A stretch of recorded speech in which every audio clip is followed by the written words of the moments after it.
Is the music playing twice? It shouldn't be. Also, I am here, hello. Give me a minute. Ugh.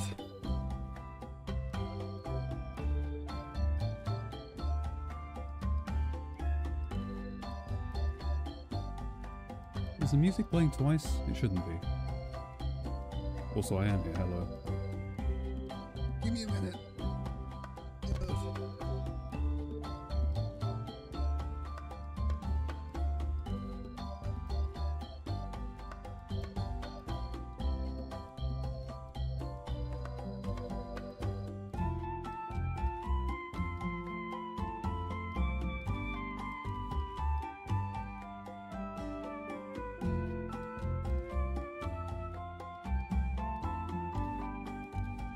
Well, that's about as good as I'm gonna get it, I guess. Sorry about that. I'm trying a lot of new stuff out, as you can see. Been experimenting with my live streaming.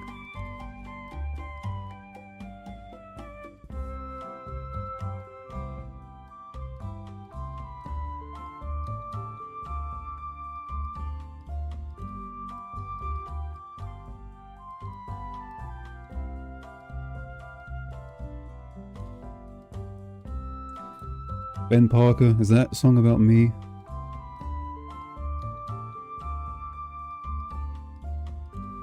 That's supposed to be me. What comments have I missed? Why is there 20 people in here already? What are you guys doing? I was expecting like 4 or 5, that's about average for me. Should we turn this thing off?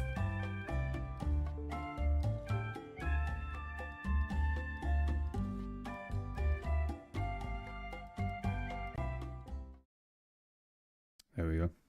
You can see what I've been working on. What am I forgetting? Music. Let's get some music up.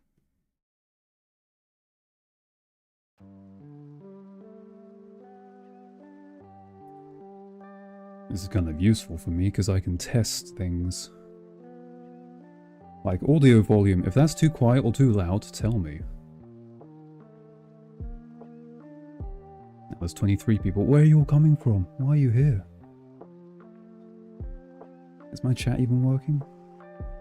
Oh, you guys can't see it. Hang on.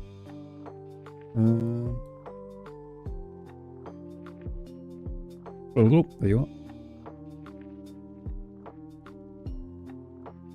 Move you up there.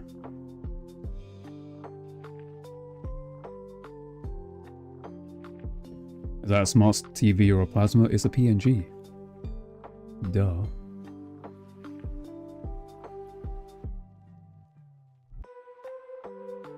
As you can see, I've already started. And I was waiting for this to be set up. Alright, well, thanks for joining me. Don't expect anything too great. It's literally just me drawing and talking, so...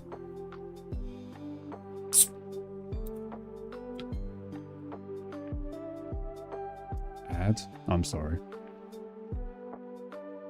You have 3 options for ads for live streams. Many, medium, and conservative. I always hit the lowest option because I know how annoying ads are. If it still spams you with ads, I'm sorry.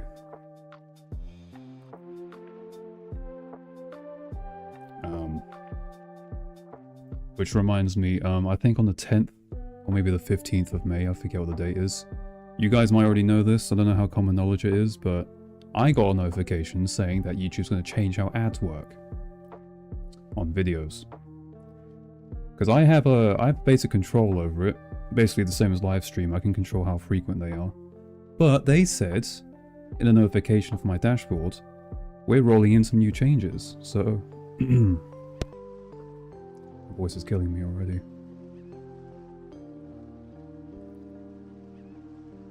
So, if you see a not recent ads for my stuff and other people's stuff, that will be why.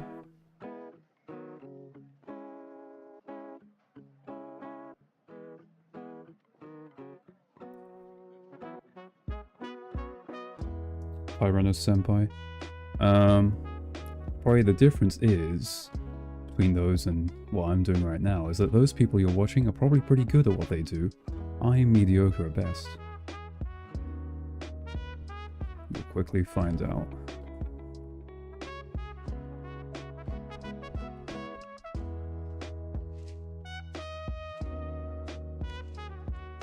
I'm going to turn down the music a little bit.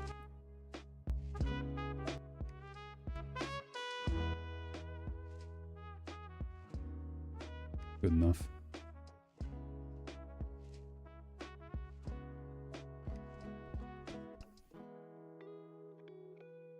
You use Brave, you never see ads? Really? I used to use Brave, and I don't know why I stopped using it.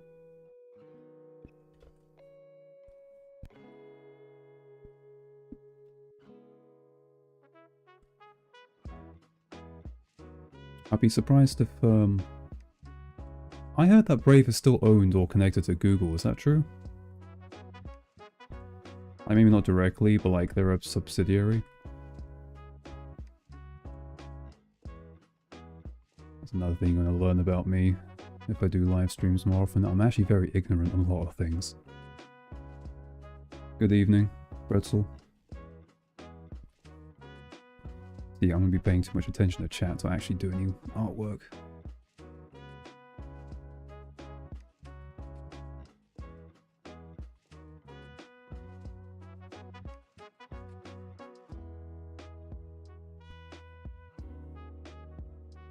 My problem is I'm just too rusty because I never really do it. Don't really do pixel art either anymore.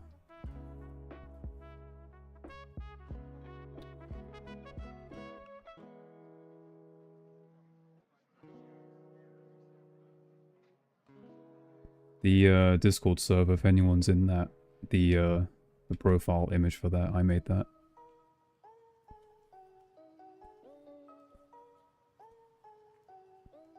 But I haven't made one for ages, so I'm probably rusty at that.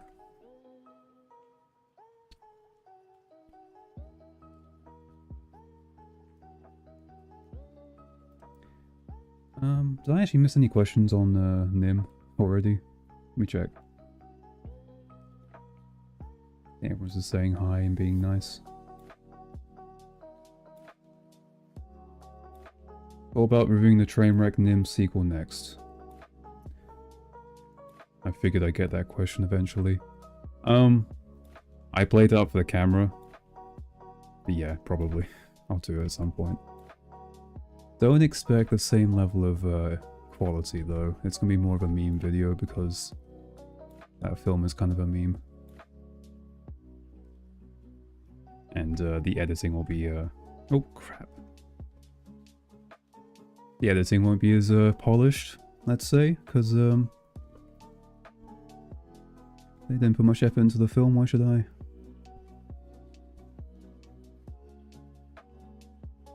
See, I want these to get smaller as they go up. It's not getting smaller now.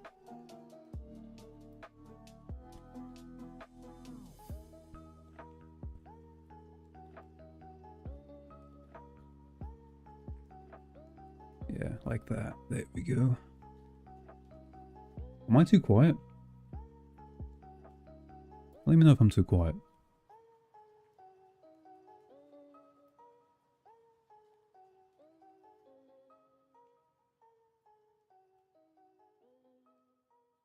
I'm always stressed out about this whole thing, audio.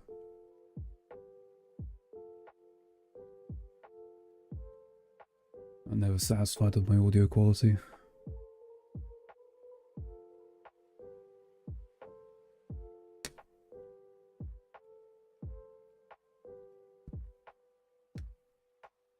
Yeah, welcome all.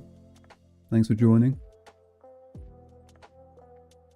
I reckon I might have a few of my own Discord friends in here. You know who you are. Watching me make a fool of myself, thinking I know what I'm doing.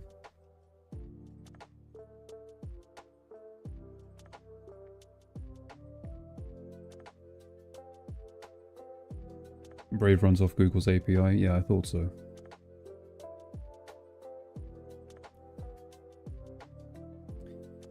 Okay. So this is where my thought process kind of ended. I had an idea for the top here and the side. I don't know if I want the whole thing made of bones. If you can't guess already, this is going to be the new TV screen for videos. This is the current one, right? You might recognize. I thought it's a bit lazy just having a PNG. I literally just googled. I grabbed like the first one I found. I was like, I should probably have like my own personal one.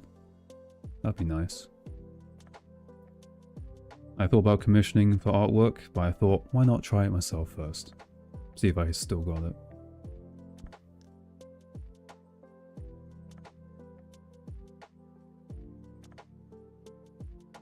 But I'm out of ideas now. I'm not sure what to do for the rest.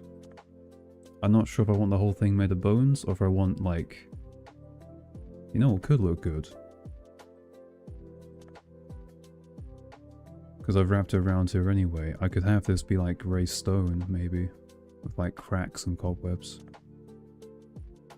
That could work. Did you draw your avatar? Yes. That was back when I could draw. Like, reasonably. Funny story about that, the PNG for the avatar is like slightly transparent. Because I didn't have a background color when I made it as a PNG. So if you look really carefully, you can't tell if it's on like a black background. But during those like bits where you've got like movie footage in the background and I've got like that border filter. If you look really hard, you can tell. It's mostly the flames. And you can tell like there's some sketch lines left over when I just was too lazy to get rid of them.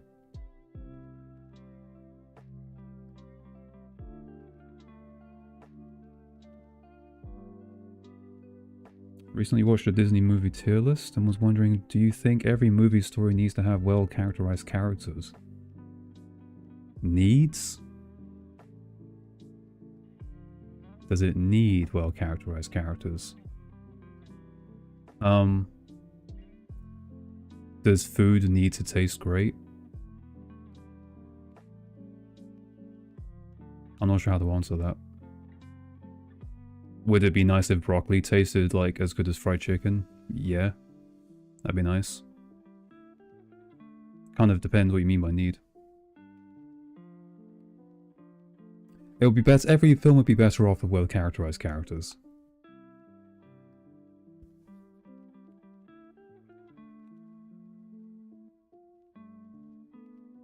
Have I ever played Dragon's Lair? I've watched the cutscenes often. They're great. I would not play it. I'm quite happy just watching it. For the artwork and nothing else. Alright, let's go on with this. Let's just do the spine for now. And we'll see if the inspiration hits me.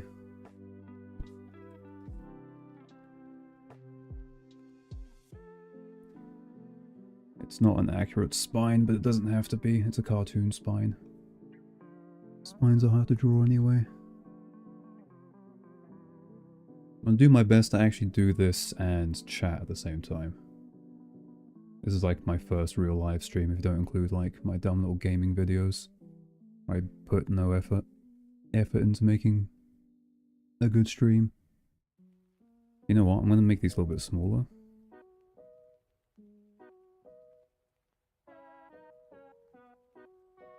Because as it's wrapping around, it's like turning, so like it turns inwards towards the screen. And then how would it work on this side? It would flip over, I think, on this side. Because it's like, it's snaking around. I reckon. So like, maybe nothing here, but then a little one here, then big one here. Maybe not that big. And then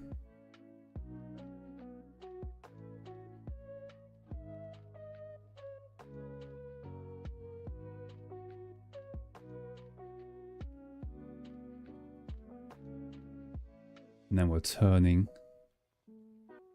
It's almost like we're doing an animation.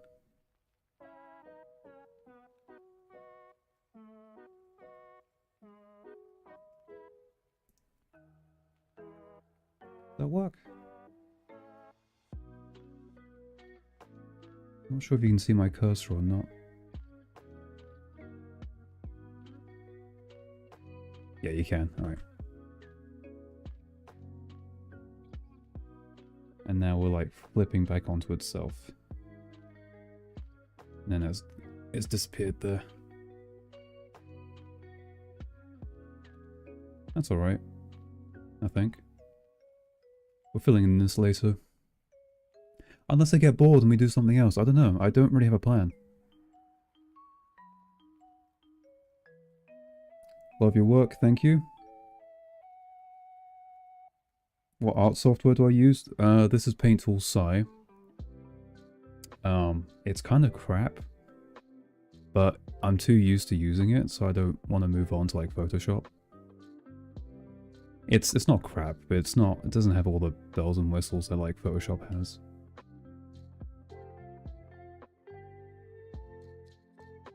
Have I seen new episodes of Andor?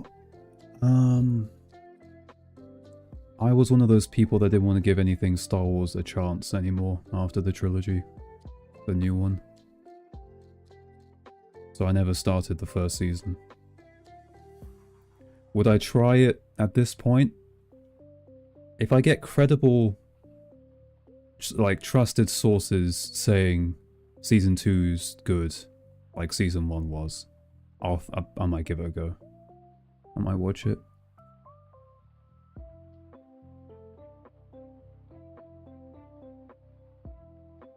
I basically gave up on Star Wars, like, anything new. I'm quite happy just watching the old stuff.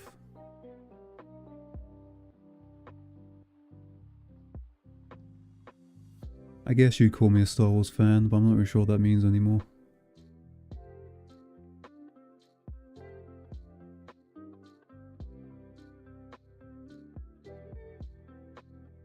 Any thoughts for the next projects? Robin Hood, Sword in the Stone, do you mean the next Disney project or the next video? And I'm not sure what I want to tell you, because I usually don't tell anyone. I like it being a surprise. But maybe I'll tell you guys because you actually turned up.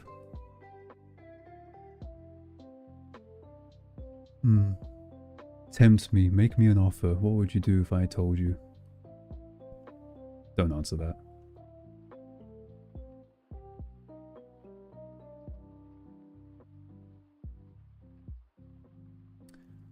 I have a bunch of ideas for what I'm doing in general.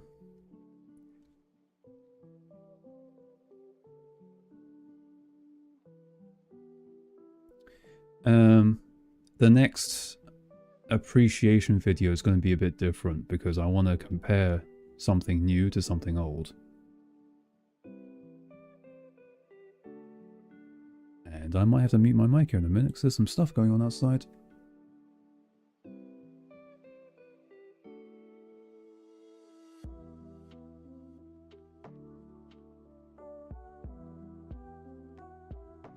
Kind of bad timing.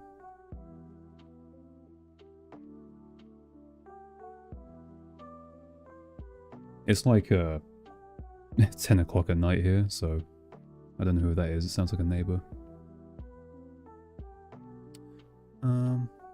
What was I saying? Yeah, so future stuff. I want to compare something. Don't want to spoil it. There's a remake that I want to compare, a specific remake that I want to compare to a older version.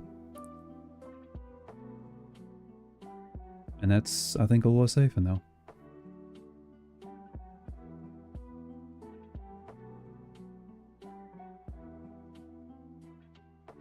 Honest thoughts about the Black Cauldron. I don't think everyone hates it. I think it's overblown how much people hate it.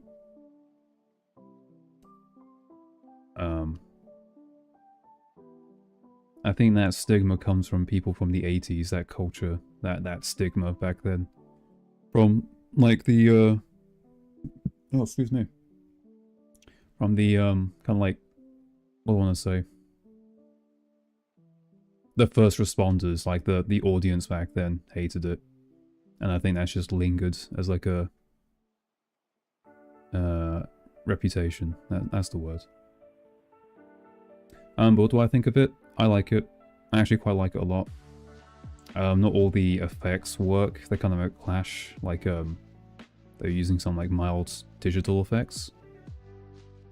Like it's not a green screen, but like they had like basically a green screen for like certain scenes. That looks a bit weird, but the 2D artwork, most of it, is pretty good. Clearly they put a lot of effort into it, and it's kind of sad it didn't get the chance to make any money. I don't think it's a great like piece of writing, but it's okay. I like Gurgi. I'm a Gurgi stan.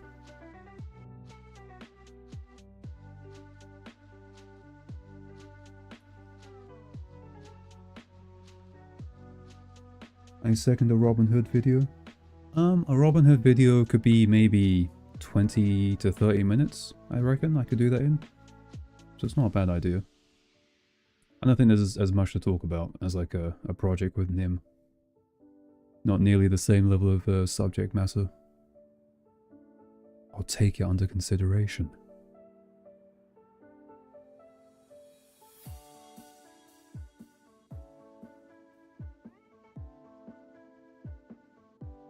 Increment, you're welcome. I probably missed a load of messages, I'm going really slowly. But I want to see what you guys are saying.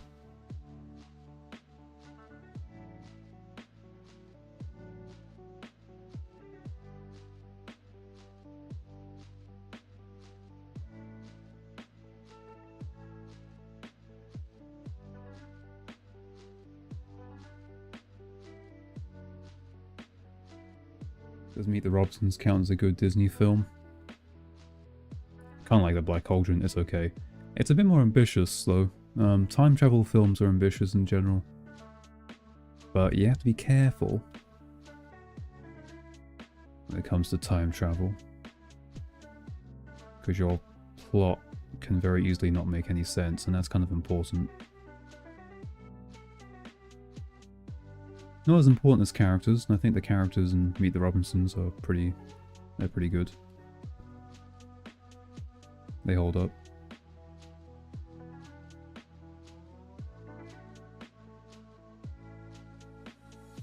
Alright, let's actually get started on these spine bits.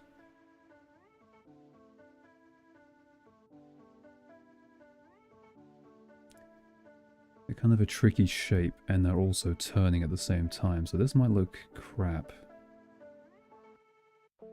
But we'll see. Yeah, it's already going wrong here. Look at that.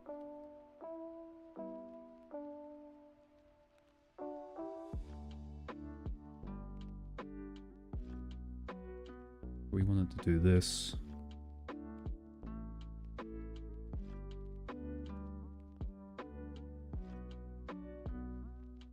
So that needs to be lower.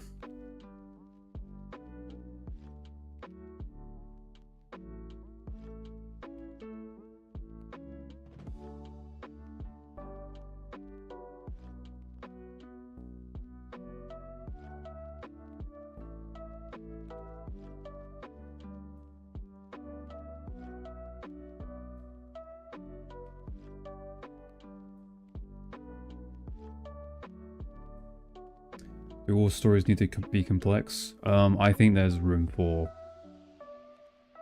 all types of stories. I think, yeah. Should we have simple stories still as complex ones? Obviously, yeah. I mean, that's why we enjoy different flavors.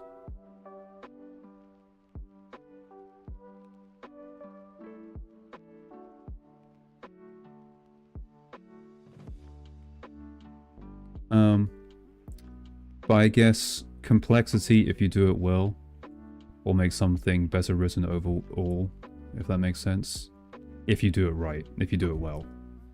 Just being complex, but also being like lazy and crap. In terms of like plot and characters and like even theme. You don't get brownie points for being complex and doing it badly. But no, not everything needs to be complex. A lot of movies I like are not complex.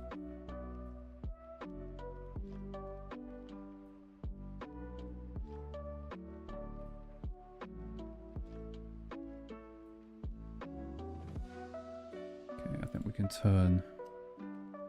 curve a little bit here.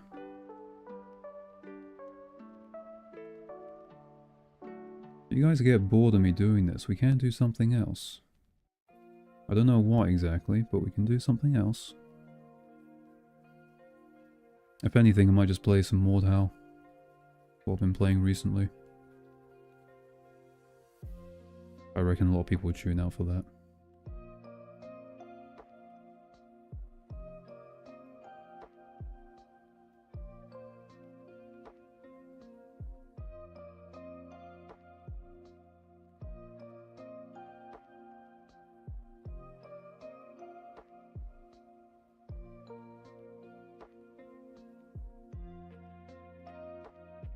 Well, I managed to keep 20 of you guys around. That's something. You haven't just come in to say hi. Snow White? Yeah, Snow White. I was going to do a Snow White video, fun fact. I just ran out of time because the NIMH debacle took up, like, weeks. I was like, I reckon I can get a small video out appreciating, like, the old one. And I still might. It's just, the plan was to do it when it was still, like, relevant. And I think everyone's kind of, like, moved on now.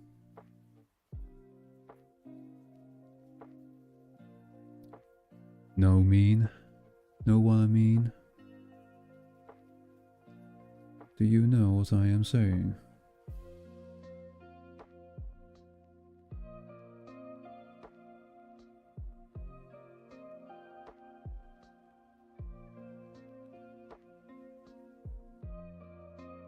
Losing the plot here a little bit. Okay, yeah. Not even following my own design anymore. It's supposed to have like a little lip there.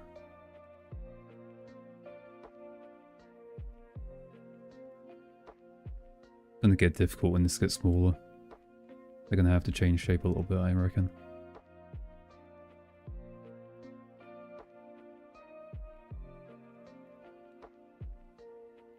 A Disney remake appreciation video, are there any worth appreciating? I haven't actually watched them all. In fact, I've watched probably less than half. At this point. And some of them I don't even make it to the end, I stop. The only... The only one I hear good things about is the one that came like way before the craze started. I think it was Cinderella. And that one I keep hearing like decent-ish things about. People seem to like the Jungle Book remake, and that was kind of also like early. That one seemed to have at least I definitely watched it. I don't remember much about it. I think it was on in the background.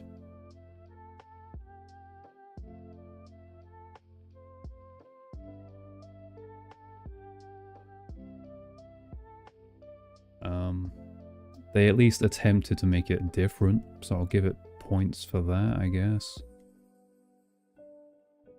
But the Snow White remake tried to make things different as well, and look how that ended up.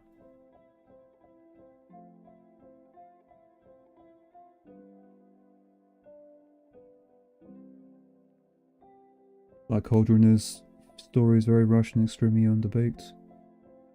Rushed? Maybe rushed, yeah. I think it has a bit of a pacing issue.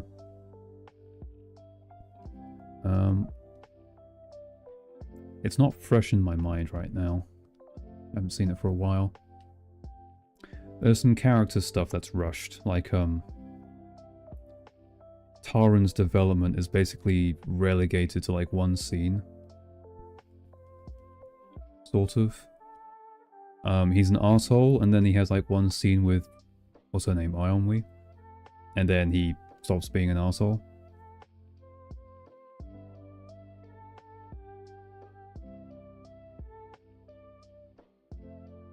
It's not like a curve, right? It's like a point A, then snap to point B.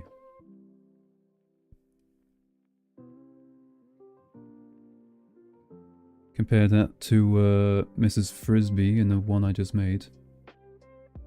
Her arc is more of a curve. She goes from doing exactly what people tell her to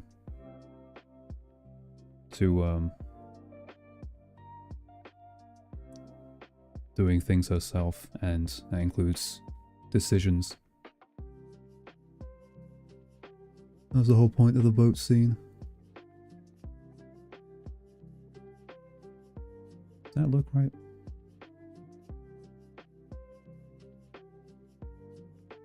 I should probably just let chat go naturally instead of scrolling down like this. I hate missing comments.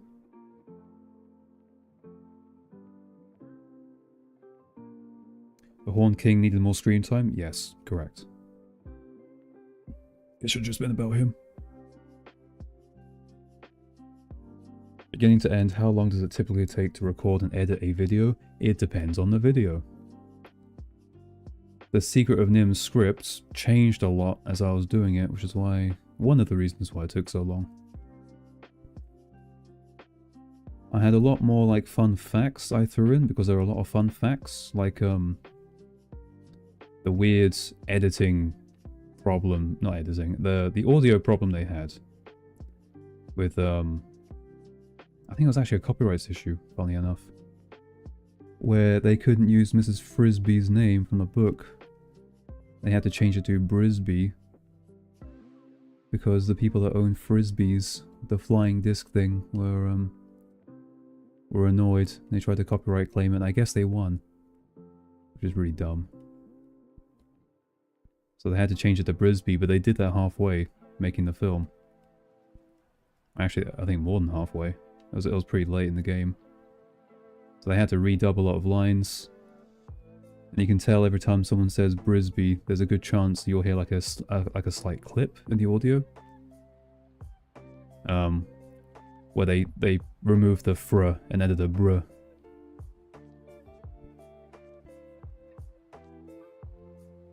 The Great Owl is a good one for that, pointing them out. You can, if you listen really carefully, you can hear it.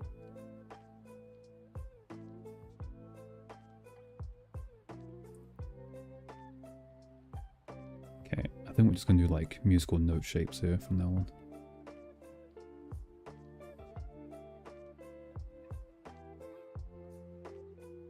These little nubs.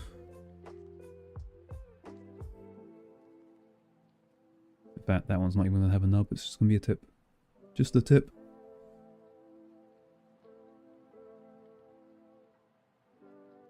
But to answer your question, yeah, how long does it take? It takes a while.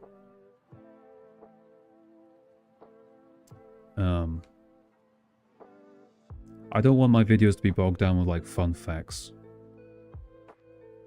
So I removed a lot of that from the script in the end.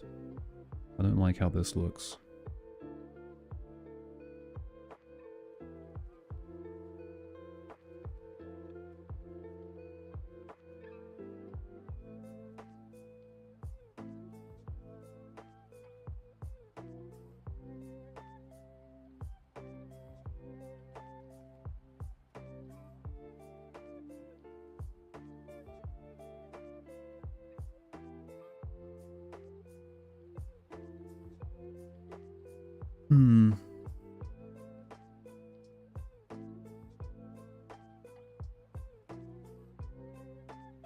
I don't want it to be too like visually noisy.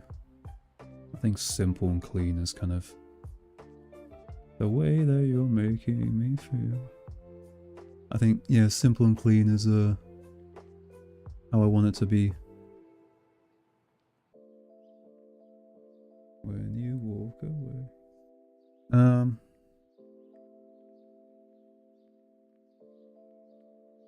Classic romance. I know what you mean, actually, yeah. They don't seem to want to do that anymore, do they?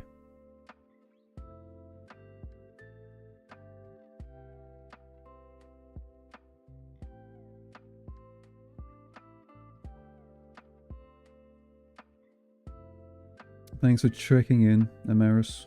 If you're still there, you're probably not there. Ever thought of giving web series a shot? Is that a show?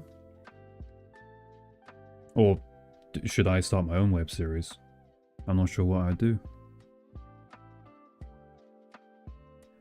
Funny you should mention that though. It's not a web series, but it's kind of similar. There is something else I'm working on as a side project. That, if you look at the timeline of stuff that I've made, you might be able to figure it out. It's kind of experimental, and I don't expect it to lead anywhere really, but I will try it, and we'll see if people like it.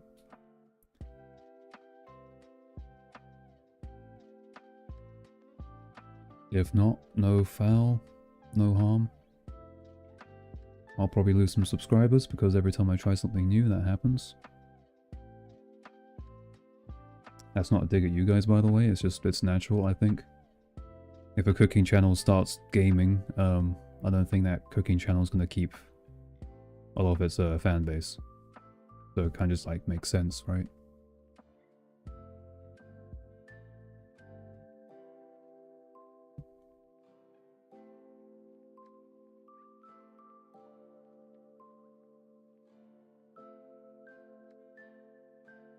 Pete's Dragon? I haven't seen that one for ages.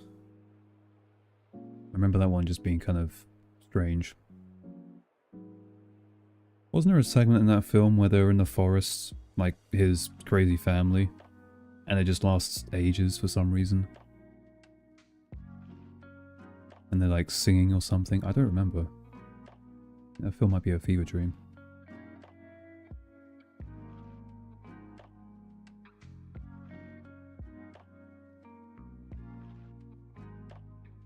What do you think about Snow White remake not doing well and putting a stop to other Disney live-action remakes like Tangled?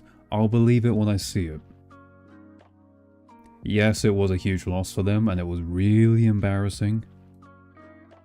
But I'm sure they've already got like 3 or 4 like in the works already, and once something is started, you can't really stop it. Otherwise, you lose a lot of money making something halfway and then stopping without making any profit.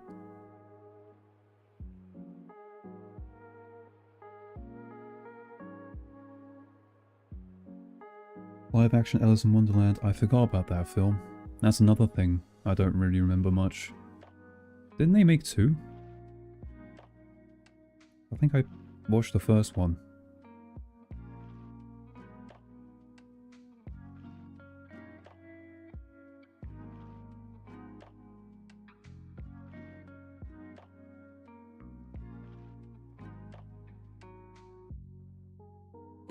I ought to review some silly symphonies. What would I say? I'd probably just say I like it over and over again. They're kind of just like entertainment. There's not much to chew on, like character-wise or plot-wise. Maybe I'm wrong. It's been a while since I've seen those shorts. Maybe there's actually like a story there.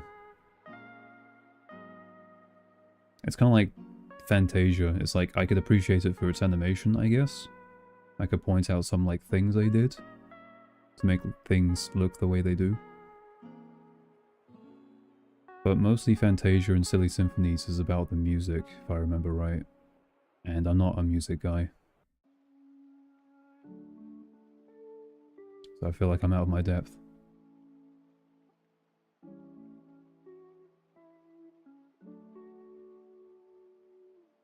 The problem with the Black Cauldron is that it's technically based on 3 books smushed together with tons and tons of content.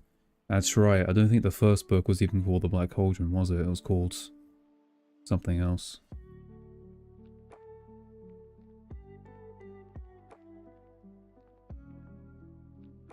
Think you'll do more deep dives into other Don Bluth films? Yeah. Almost certainly. There's one I really want to do, but it just probably won't be the next one I make.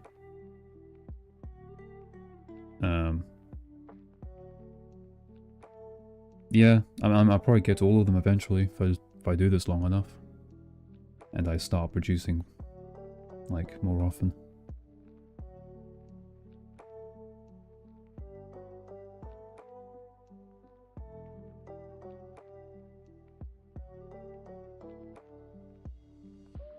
Yeah, I think Brisby's a better sounding name as well. I had a really dumb joke in the original version of the video. I was like, it's basically free advertising if you call her Frisbee. Every time you hear her name, you think of a Frisbee. And I had like an animation of a JPEG with Mrs. Frisbee's face on a Frisbee PNG. And I'd spin it and I'd throw it away. I was like, that's such a... It's so much work, so much animated work for me.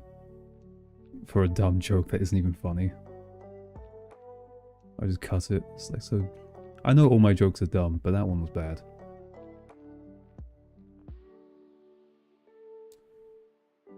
Alright,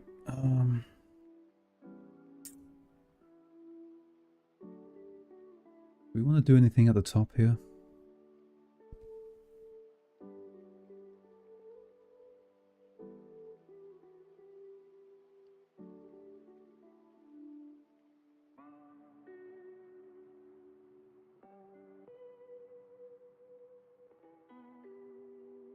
I don't know.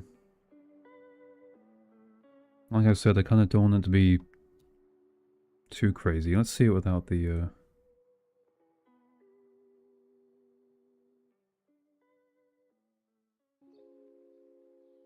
How does it look when I do this?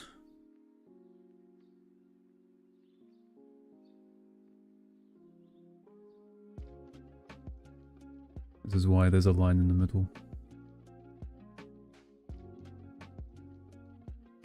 Oh crap, look at that. That's actually quite scary.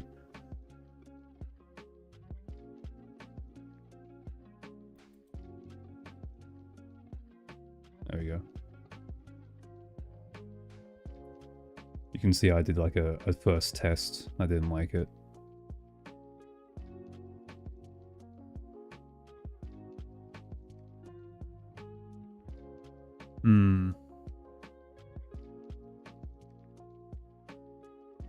This is kind of a lot of the process, really, when you're making stuff. You just stare at it. You stare at it and you judge it.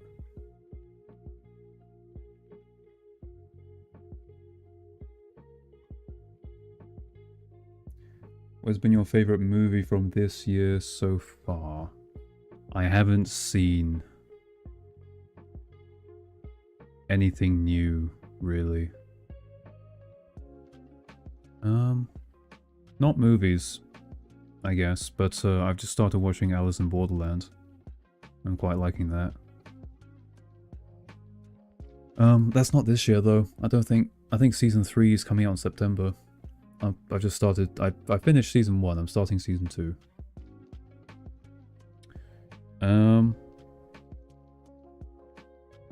Yeah, I don't watch new stuff as they come out much anymore. Kind of everything like I used to care about is just like gone to the dogs. What incentive is there to do that? Unless I'm making a video about it. That's kind of like the cold, harsh truth.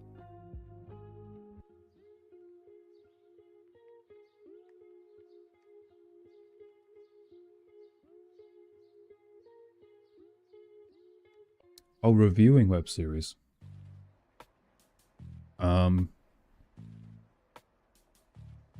What counts as a web series? Like, Has Been Hotel? I haven't watched that, by the way, but you mean that, right? What have I watched? Maybe I have.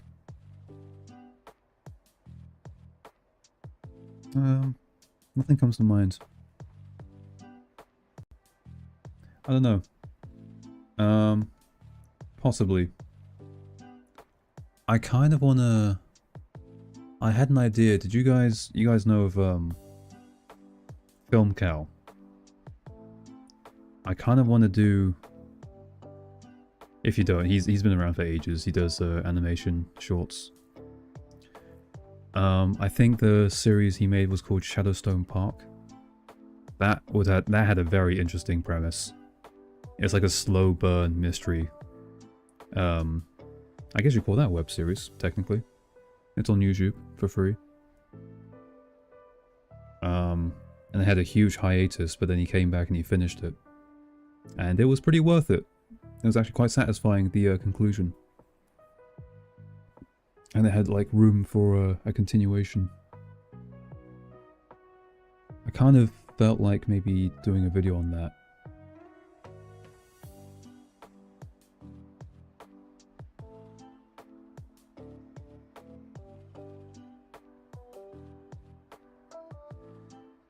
Now the Drain Your Dragon remake.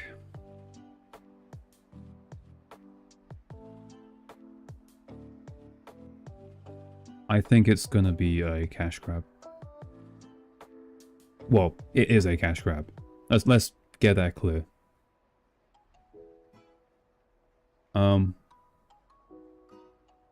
just reminds me of that stupid interview I saw a clip of where they're talking about, like, finally, now that it's in live action, we can do things that we couldn't do before.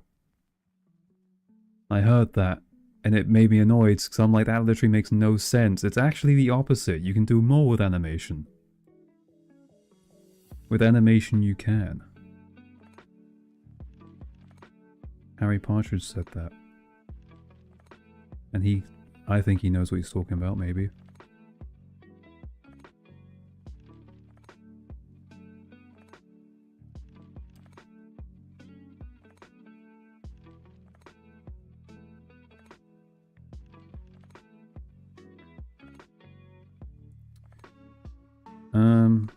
Depending on what they do, I might make a short video bashing on that remake.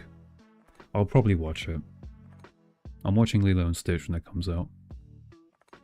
For the same reason. I really like the original. Snow White, I just didn't care enough. So I didn't bother. You're one of my favorite creators on the internet. Thank you for such well thought out video essays. Thanks for watching.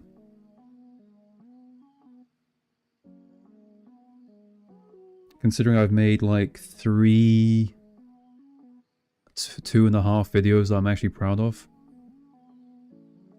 I guess that means quite a lot. The half is the Fox and the Hound. I know that's my most popular one by far, but I'm not happy with that. How that turned out in the end. Looking back on it. That was rough. That was a rough edit. The Rescuers isn't that much better, but...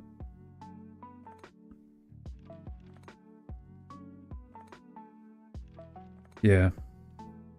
Anyway, thanks for that.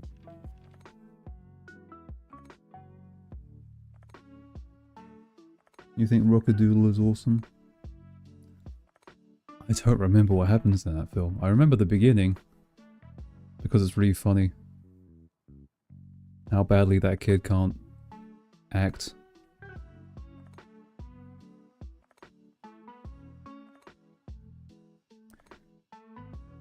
Not all of Don's works are bangers, unfortunately.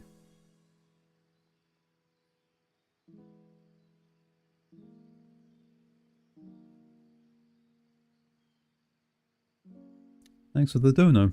Saw you just going, I just saw that. If you're still in chat.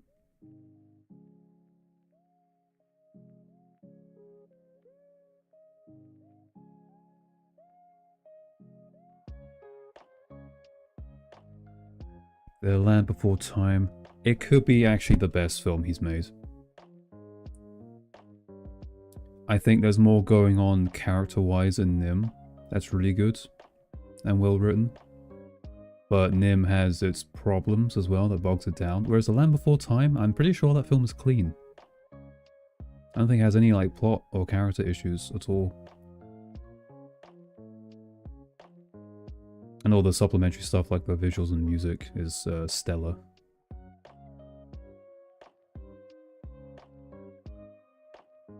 Am I actually going to do something or am I just keep zooming in and out like that?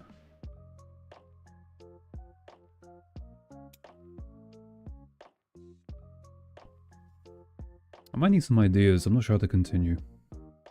I don't want to, like... I thought about just, like, having, like, a bow in here.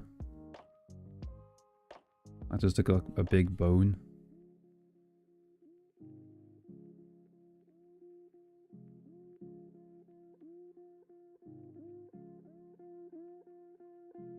It looks silly. It looks silly. It looks like something out of Flintstones.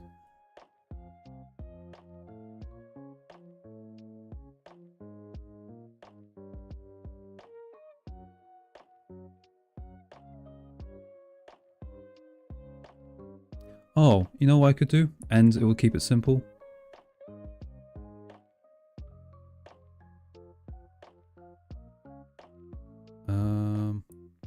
We don't need this right now.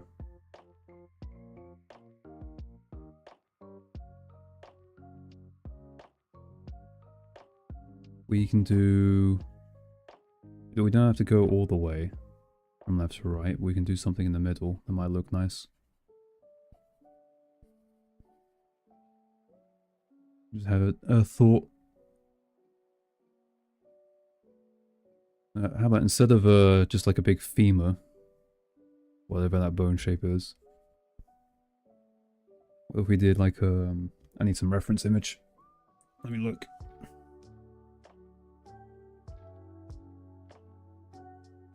This is what a lot of my artwork time is dedicated towards, just looking at bone shapes.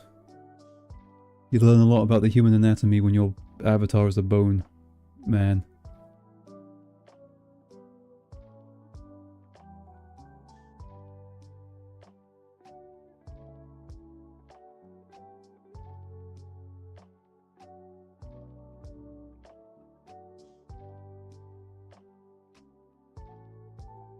Okay.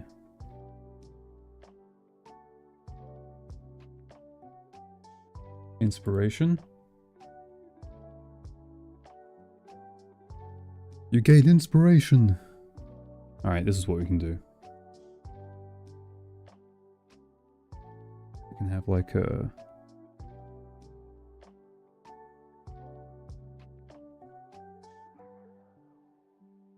This will have to be mirrored.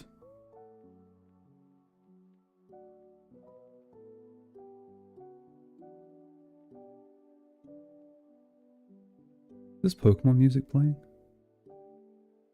I haven't been paying attention.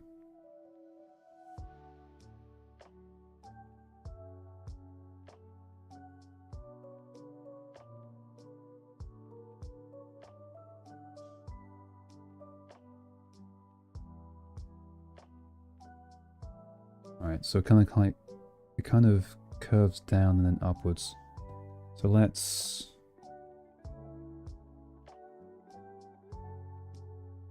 do that.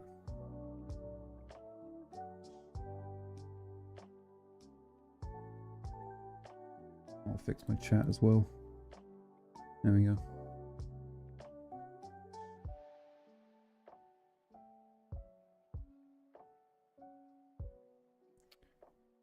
More Don Bluth reviews as well as Titan AE. Kind of what I want to do is mix it around a little bit. So the reason I didn't do a Disney film this time around was because the last two were.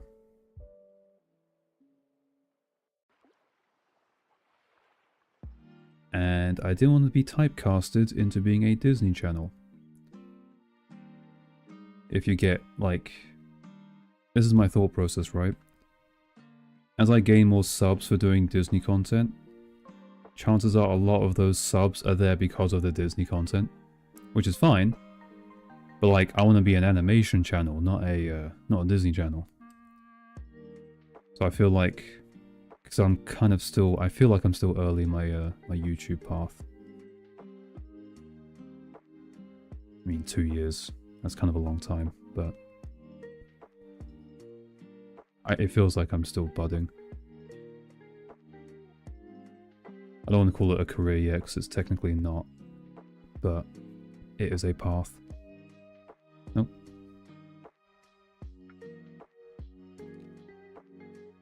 So I feel like I should mix it around a little bit. Get like a good collection of people that enjoy all sorts of things so I can do whatever I want. And not be stuck with Disney stuff, because I will probably get tired of that eventually.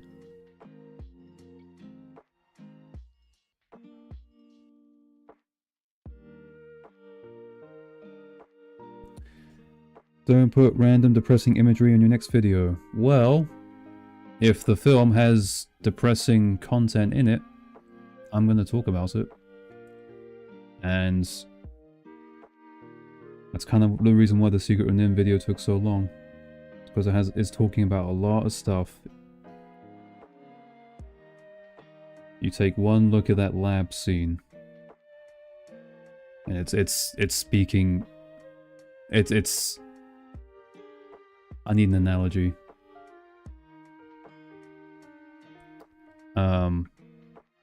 Visuals speak louder than words. I don't know. That's a metaphor, not an analogy. But I think you maybe know what I'm talking about.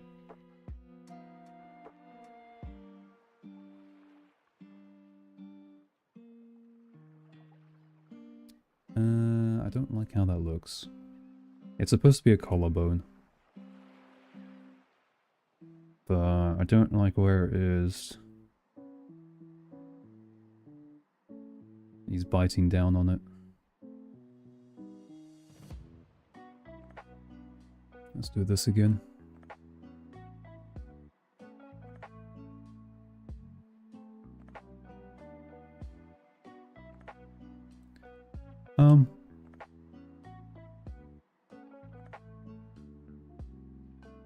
I mean, at the end of the day,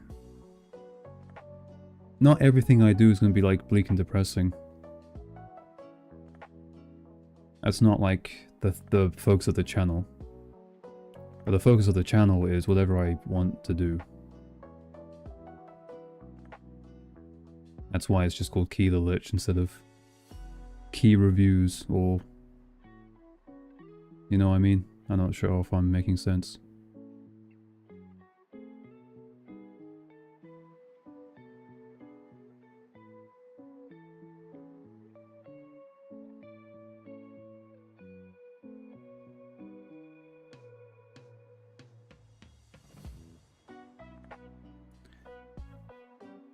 I don't think you can tell that's a collarbone, though.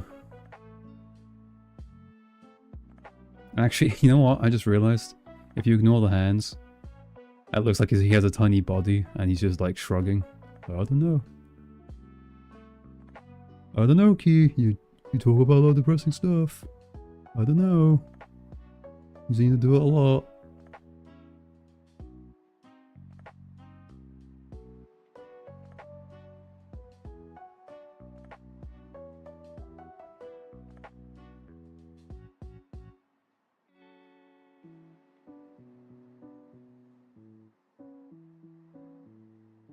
Someone working on it said that the original movie was a tech demo for the Soulless remake. Was that from the same interview about the How to Train Your Dragon teaser? I believe it.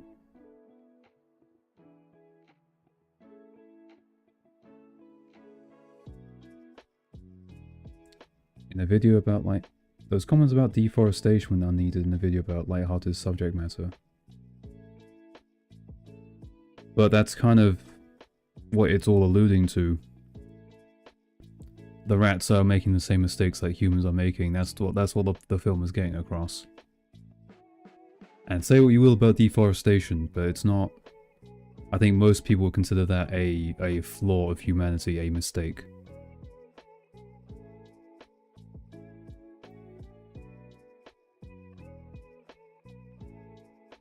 I mean, over deforestation. I don't think cutting down trees is bad.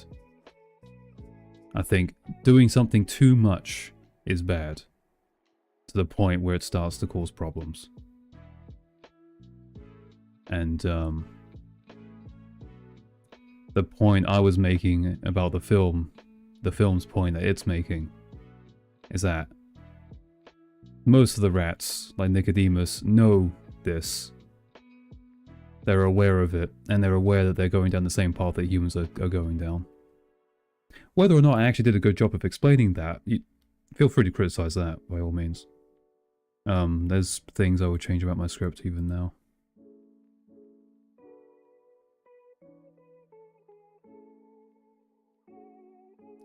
The Fox and the Hound is still an amazing video. I keep rewatching it to this day.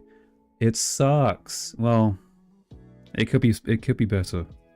The editing sucks. I didn't know what I was doing at the time.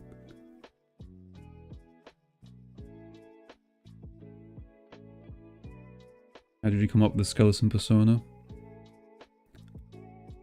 There's a story behind that.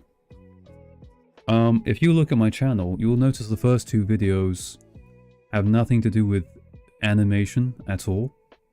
They're D&D tutorials, basically. Because the channel was going to be a D&D channel. It was going to be about Dungeons and Dragons. It was going to be about me talking about it and making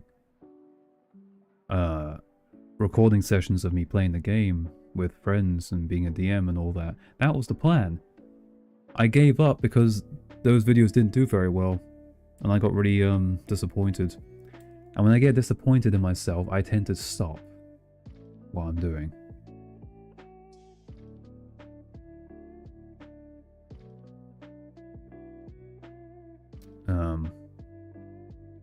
And I just had the idea to talk about the Fox and the Hound instead. That was kind of like on spur of the moment. I just noticed that there weren't any reviews on the Fox and the Hounds, because I went looking for them after watching it one day, and I was like, wow, basically no one's talked about this film. That's a shame. Someone should. I guess I'll do it. I've started editing my own stuff anyway, I might as well give it a go. And I guess it turned out well.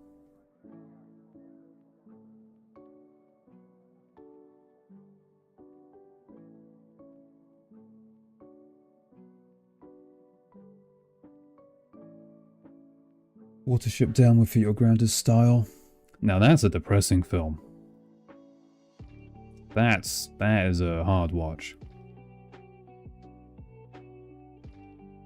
So yeah, I'll probably do it one day.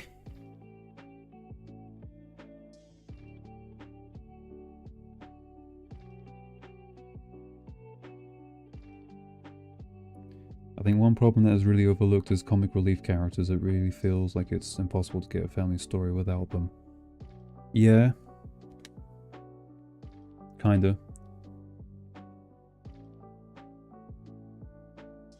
It's kind of the same, connected to the same problem.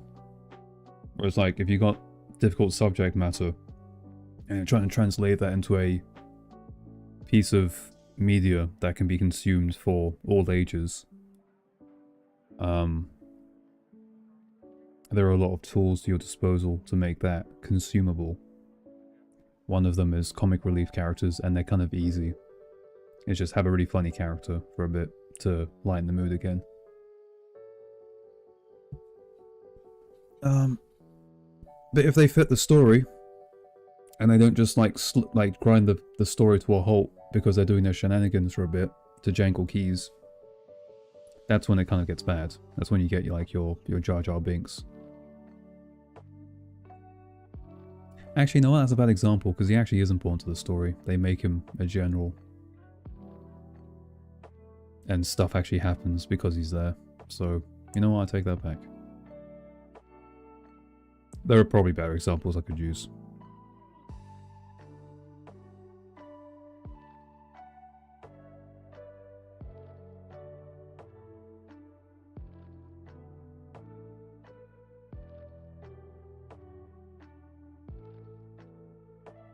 Will I be making any more Disney movie videos? Yes.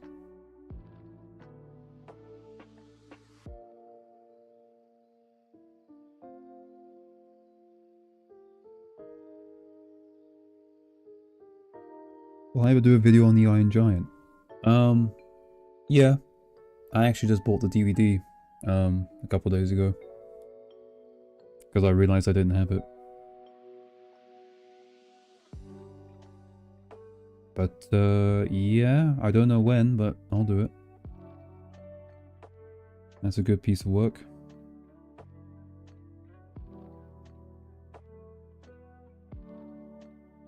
You think you'll do a video on the Fox and the Hound 2 and the decomplexities in that?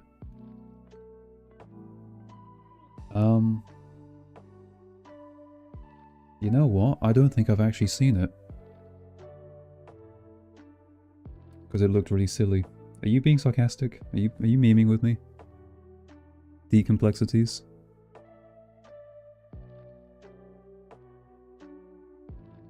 Are you being a sausage? I don't know, maybe. I might do like a series where, if someone wants to do it with me, like maybe another YouTuber, I'll sit down and watch like all those Disney sequels. Not remakes, the straight to DVD sequels. And maybe we could do like a watch together where we watch the original first and then watch the sequel to see how big the drop in quality is. Because a lot of them, like the Lady and the Tramp, that had a sequel where it's basically just like character from old film has a kid who is the same as character from old film except in reverse. Like the Little Mermaid.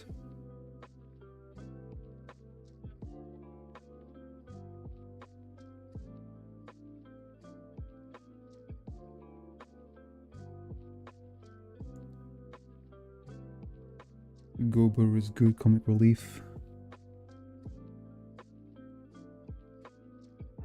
Wait, is it pronounced Gober or Gobber? I forget.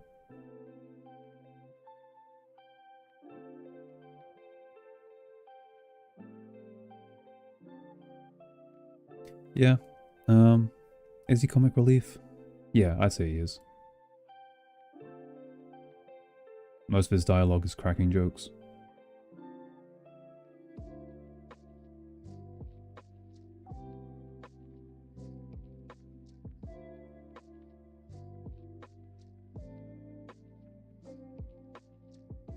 The Fox and Hound is one of those movies that take place right in the middle of the original and it completely ruins the characterization and relationships from it. Right. Don't they join a band or something? And that's the story? We have a strange decision.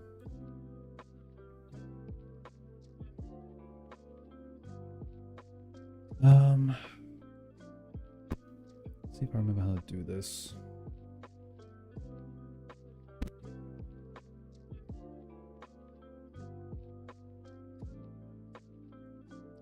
So remember when I said paint tool size crap? There's no line tool.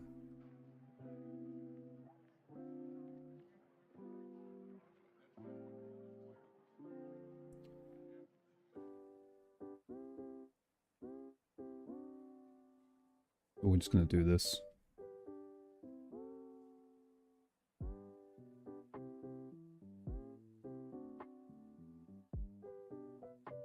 Okay, you were making a meme.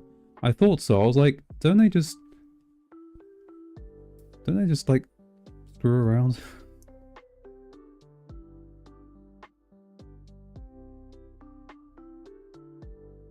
Maybe I have seen it. Because I remember bits. You know, I probably just watched a review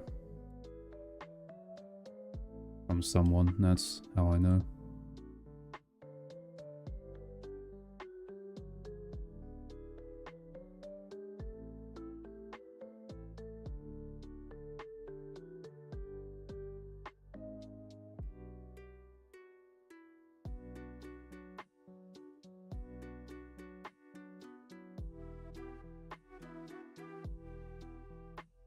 I think I'll just do the sketch of this today and then I'll fill it in another day. Because I don't know about you, but I definitely cannot pay attention to two things at once.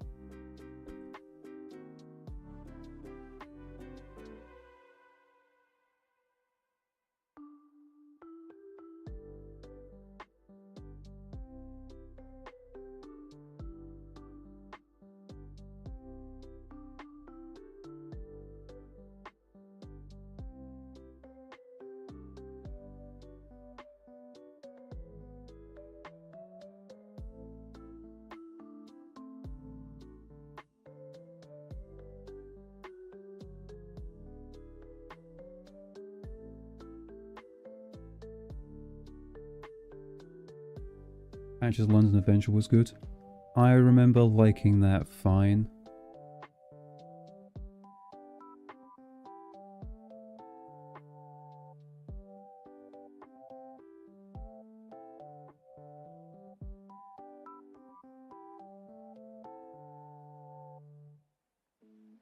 The animation for some of them were actually pretty good, surprisingly. I mentioned Lilo and Stitch earlier. I mean, that had a bunch of spin-offs, but it technically had a direct sequel. The story wasn't nearly as good, but the animation was basically the same. Almost the same.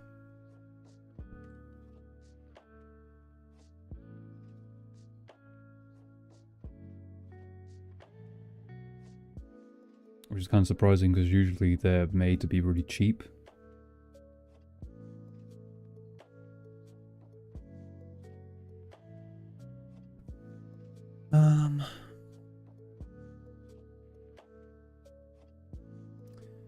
I don't think...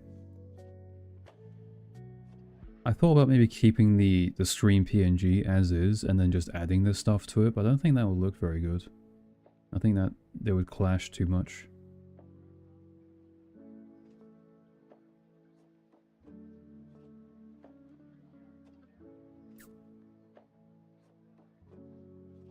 So I suppose I could change the shape if I wanted to.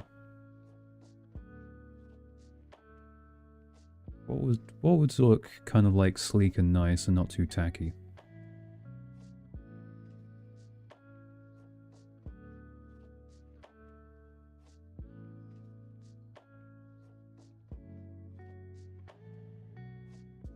Spiderwebs could...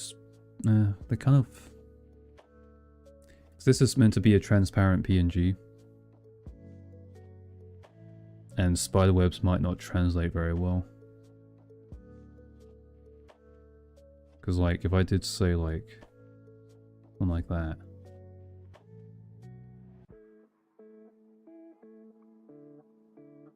Like a little goober here. You're probably not going to see that. And I'd have to fill it in somehow, and that might still not look great. Because these parts will be filled in like solid color. So that you can clearly see movie footage and bone. And there's no like crappy in between. But this is too thin.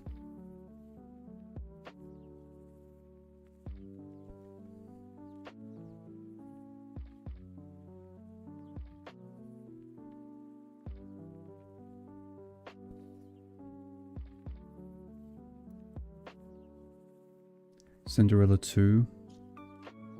I don't remember Cinderella 2. In fact, I might not have even seen it, but Cinderella 3 I have seen, and I quite like that one. Someone was having fun with that film. Someone was behind the writing of it, and they had a good sense of humor.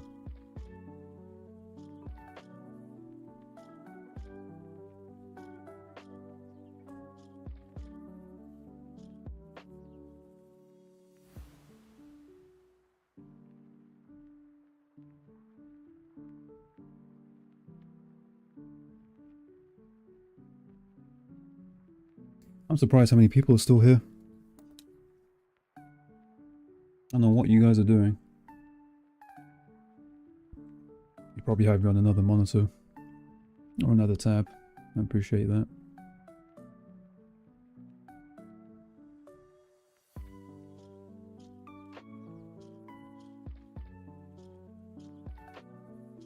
My wife and I watched The Hunchback of Notre Dame 2 out of morbid curiosity. It was like a car wreck. Was it that bad? I don't remember. That's another one where I'm like, I've definitely seen it, and it kind of just like dribbled out of my brain. So it probably wasn't very good.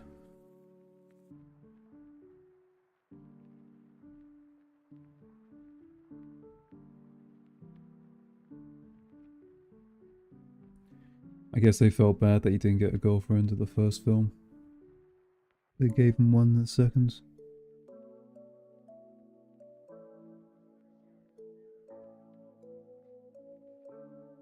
Not very necessary, but alright.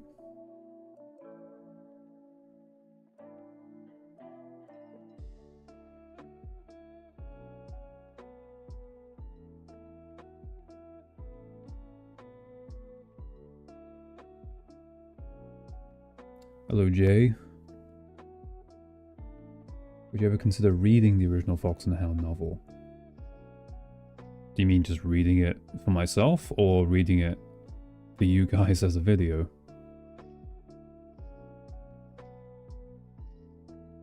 Like story time with Key. That could be some filler content.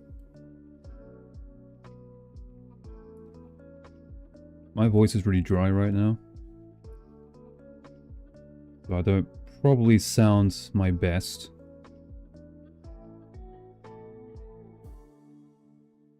But I would like to do more voice acting. That's something I have an interest in. But easier said than done to get started. Otherwise I would have done it by now.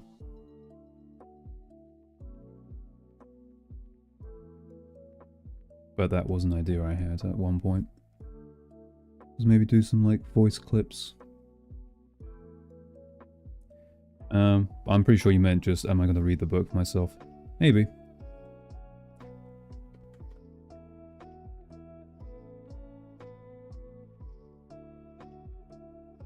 I didn't actually read the whole book of Mrs. Frisbee and the Rats of NIMH. I chose the... I had like a chapter guide, and I was like, I want to see specific chapters and read them. It's not actually a very long book. I did skim through the rest. Just because I wanted some extra context.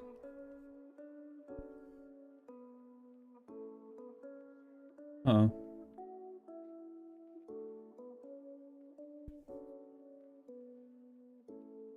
My stream down?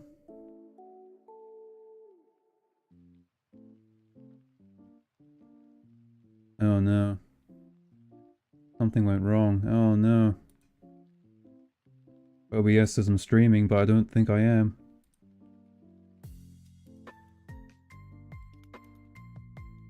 Uh-oh.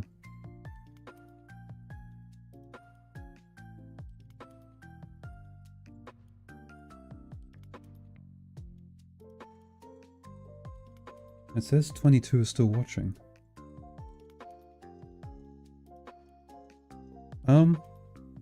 Someone type something in chat. Oh crap. Why? MGM, leave me alone.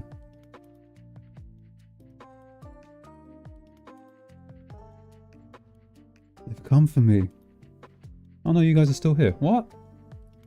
Alright, it's just my end then.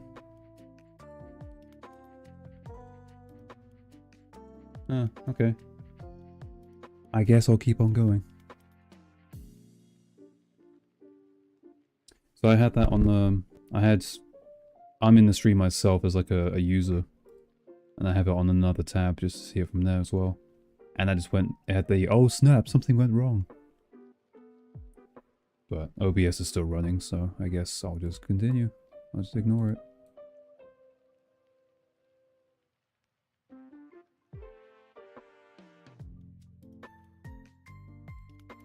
I didn't lose the comments at least, so...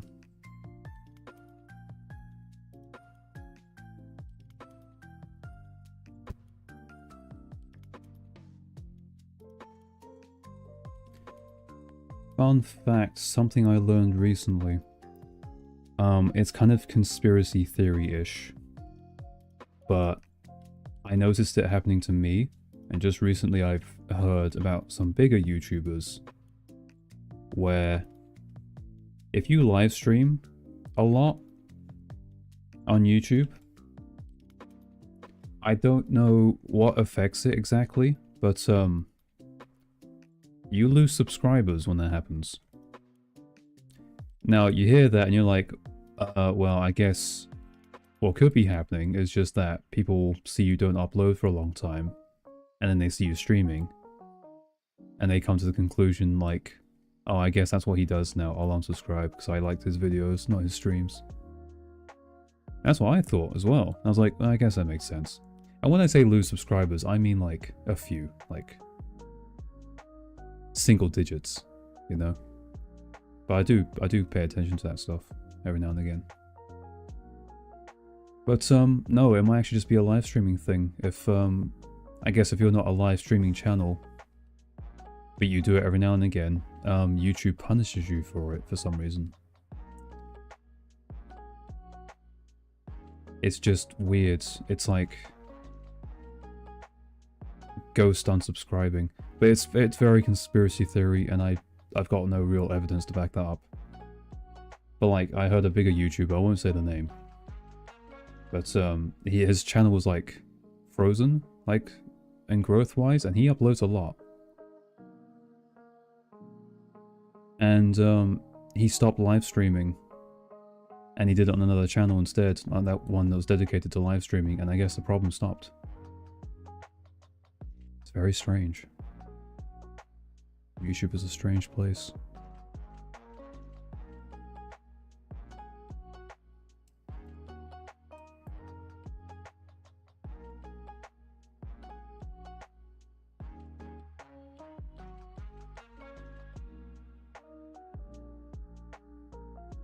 The Iron Man book.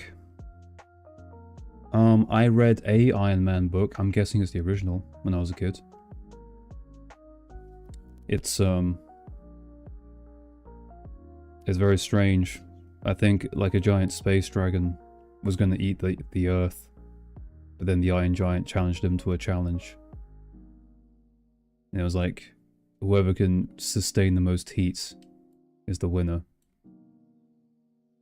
And like the big space dragon, I don't remember what it was. I think it was a space dragon. Was very prideful, and they're like, okay, bet, I can do that.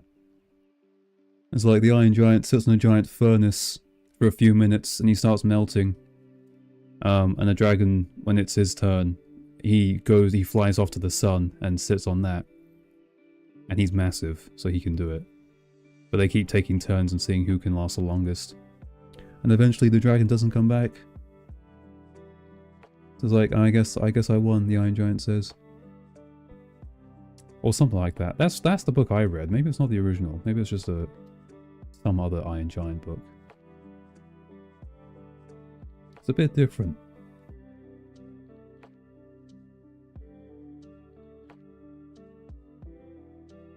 Have you seen The Wild Robot? I haven't seen The Wild Robot, but I did see it in a thumbnail recently. And I saw that it was made by DreamWorks, and I was like, what? That must be new.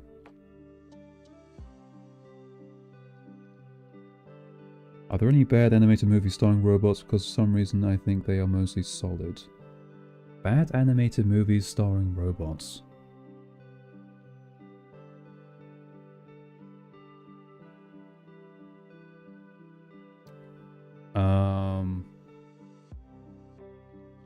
Bad? The worst one I can think of is Astro Boy. The CG one that came out in like the 2000s. But that wasn't bad, it was just mid. Dunno. Oh, Big Hero 6? I still don't think it's bad, I think it's just overrated. It's not particularly great.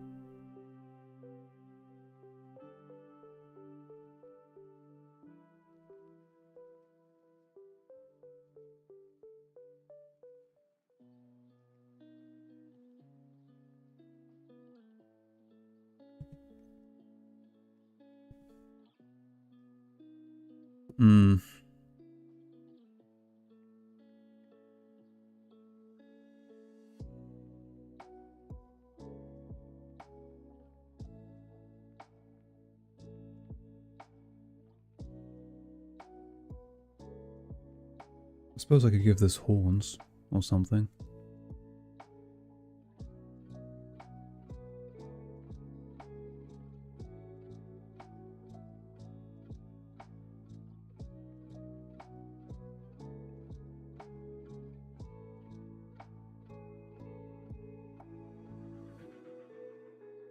I don't know.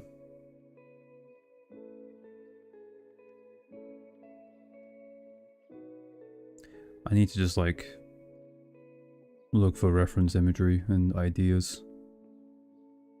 That's kind of not very interesting to watch.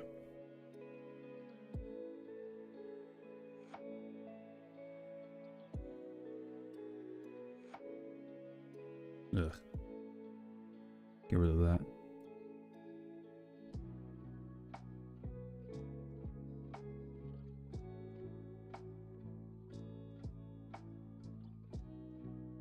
I'm gonna get rid of this bit.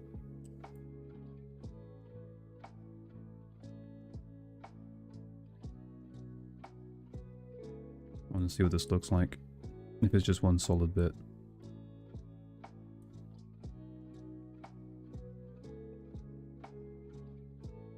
Probably look a lot better.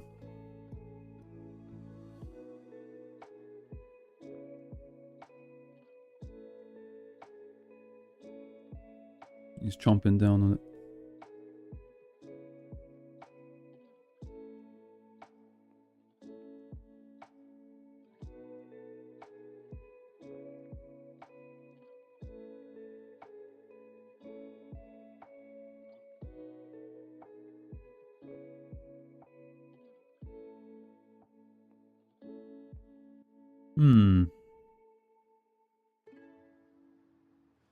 I'm happy with the hands, I'm happy with the skull. Definitely happy with the spine trail. Yeah, it took ages. This bit... I'm not sure about the nubby bits, but I like the forearm bones being the stand. It looks a bit Cthulhu-esque.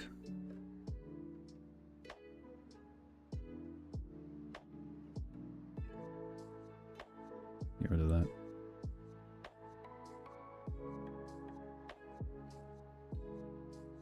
But I don't know what to do about the top, really. Not sure if it needs horns. Goodbye, Clayton. Thanks for coming. Thanks for being here. Thanks for being a pioneer. It's like my first actual proper stream.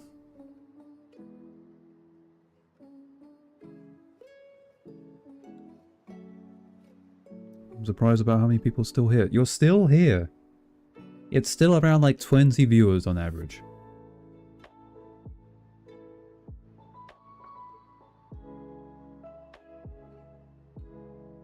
That's nuts. That's nuts to me.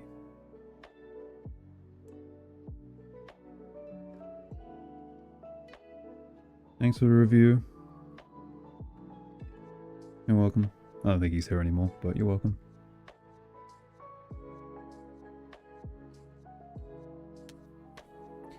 Do you think Disney will sink so low that they start making Pixar live-action movies? Yes.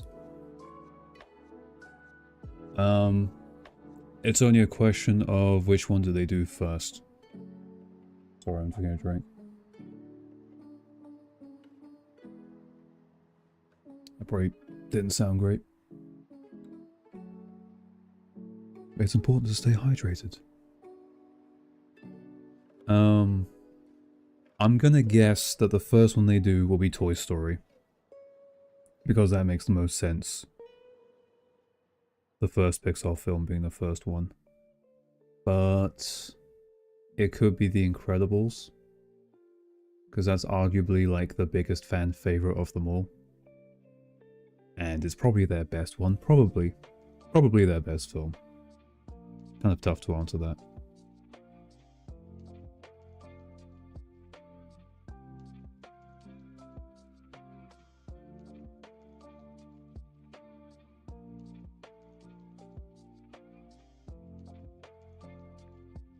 You can see them trying WALL-E. Yeah.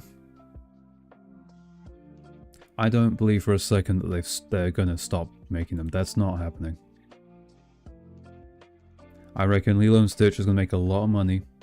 It probably won't make up for the Snow White disaster, but it will be definitely a big profit. And then that will just entice them to keep doing it. Plus, like I said, they must have like a bunch like in the back burner that they're slowly working on, like in the background, in the studio, because that's how the industry works.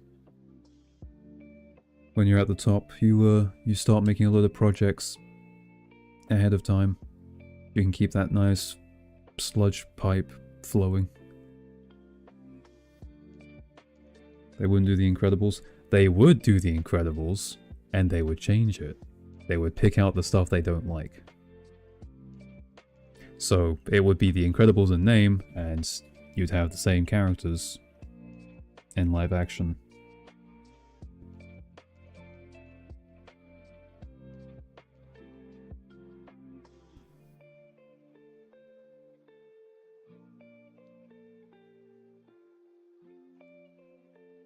Best case scenario is that, I mean, you can just ignore them. That's what I do. Ignore the remakes. Don't spend money watching them.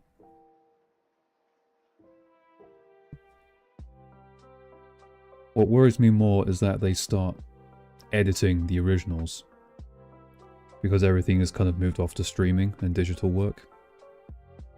Because there's basically, if you look at the original Star Wars movies and how many times they've been edited, it's like you can't really find the original Star Wars film, really, unless you happen to have like a hard copy. And those are getting rarer as time goes on. And that's kind of what worries me more, is kind of like the loss of original stuff.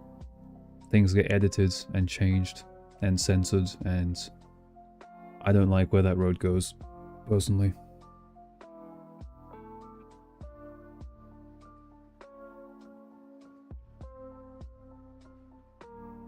Okay, do I want to stop here? How long have we even been going for?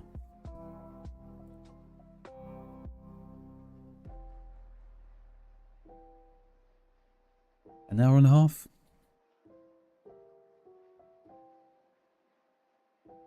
What do I want to do? I had no plan.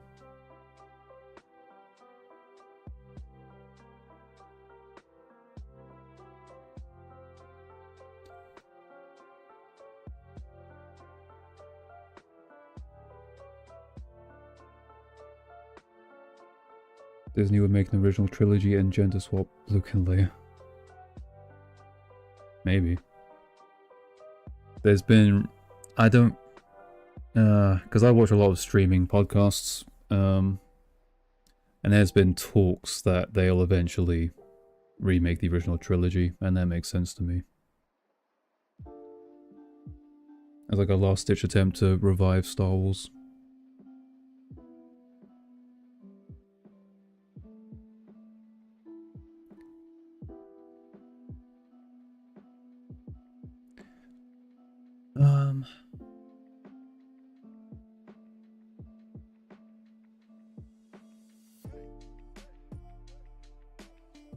Should I... What would you guys rather me do for a visual? Because I could keep it going. I don't know how long I was going to go for. Maybe 2 hours. So I could draw something on... I could draw a battle map on a Foundry. Or I could play a game. Or I could just sit here and chat. It's up to you guys.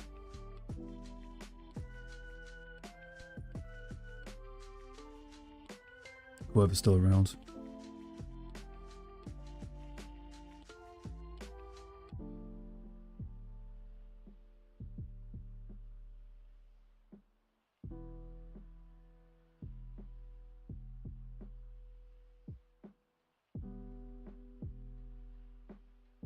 Alright, well, that's one answer. Yeah, we can do that. Just to mix things up. This is the thing, when I work on something like this, I usually take breaks. So I don't know how well this is going to work as like a live stream. Because when I run out of inspiration, I stop and I come back to it another day. I'm quite happy with this so far. I'm not sure about this nonsense going up here with the collarbone.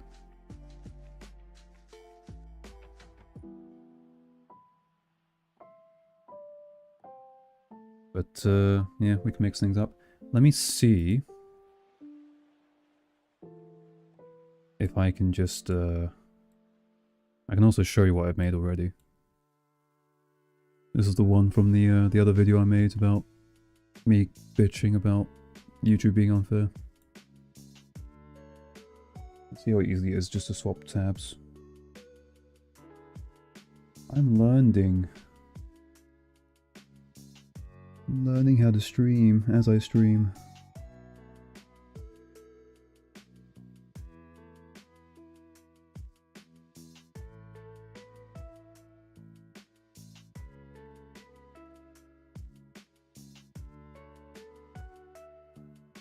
Oh, okay, that worked.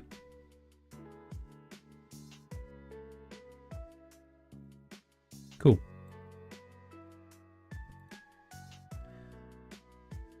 So this is just a generic map. It's a desert map.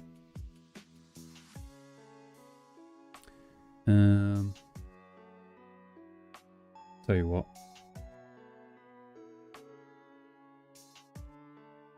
Let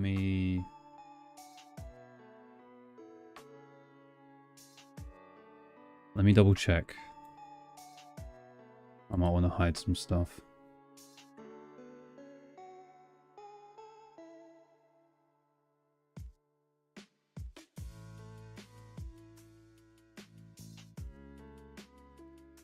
No, there's nothing. Okay, I'm being paranoid.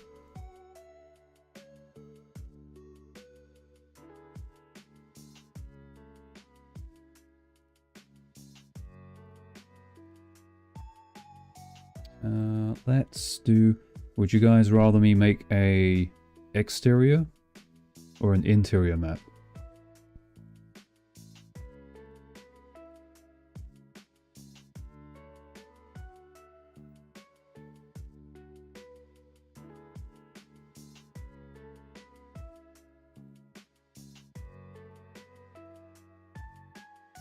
Alright, thanks for checking in, Jay. This is kind of like the boring part of the stream. So you're leaving it a good time.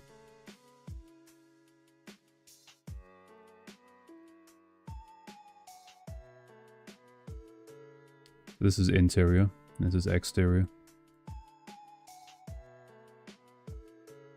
And there is a way to flip it around.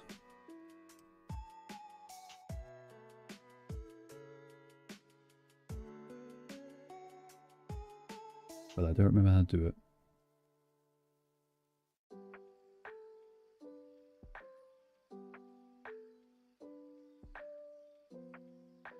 Wendy and Pizza Pan. Oh yeah, they did make that, didn't they? I watched that in parts. I couldn't sit through the whole thing.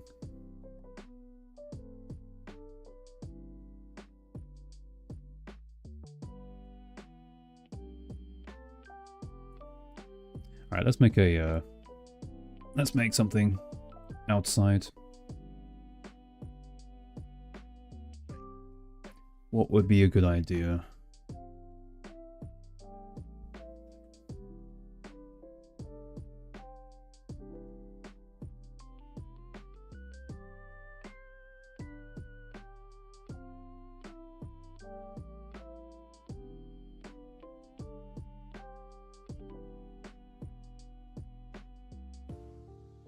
There we go. So it's not the best drawing on Foundry. Like, there's some quirks to it. Like, you can't do dots, for one thing. And that's the closest I can get to making a dot.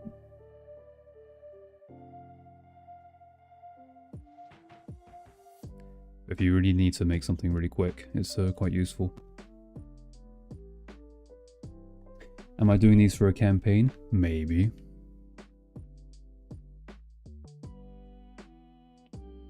I may or may not be working on something.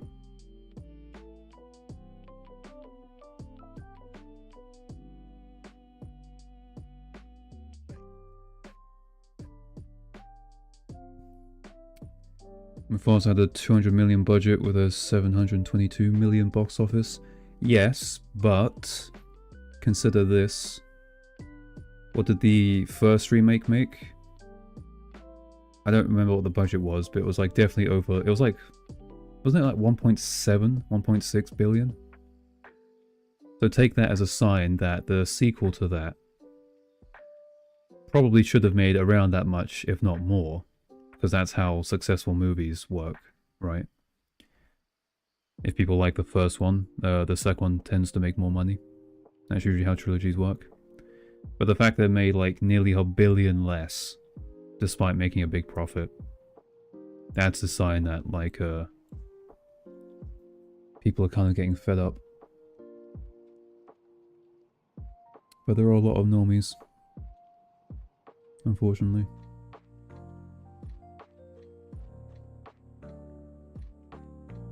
I actually don't know much about the numbers behind box office and production.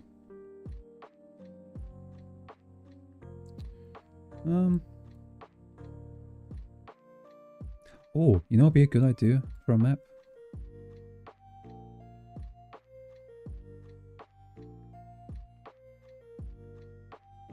I haven't done yet. Let's just do like a Call of Duty map where you have like a bunch of broken buildings. Why isn't this working?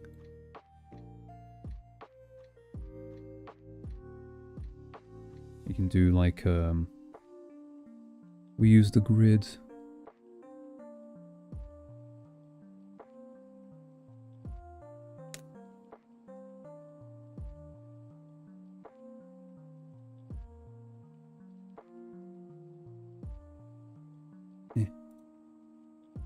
This is the problem with doing it on Foundry.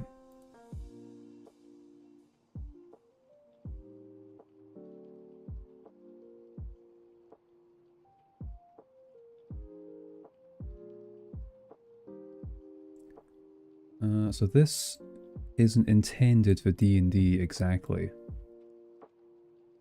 Imagine D&D, but there are a lot more guns involved.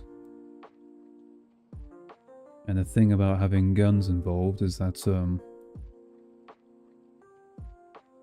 terrain and cover is way more important. So we want to make a map where there's plenty of cover to be had with the players and the enemies. Otherwise, the combats are very short.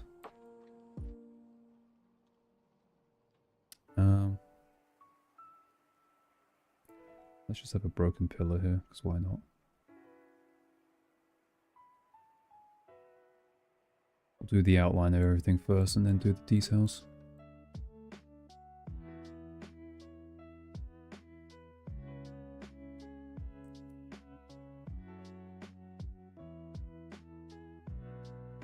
There's also a way to do levels in Foundry, so I don't remember how to do it exactly. But you can do like elevation. I think you can do it with tiles. I'm actually being kind of lazy here, just doing it like line art, but this game's supposed to be more theatre of the mind anyway, and this is just meant to foreground layer, there we go.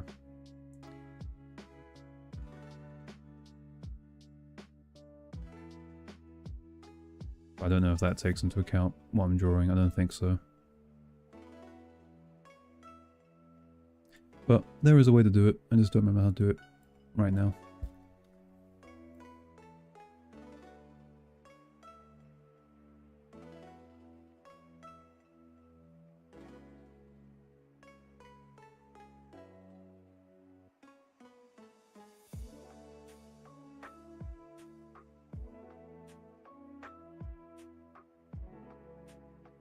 This would be cool if we did some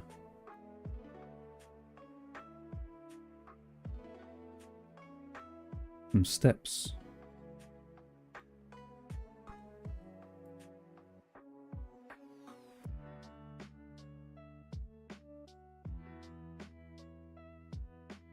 Imagine a person takes up 1 square. That's how big they are. So this could have been like an office building. Maybe.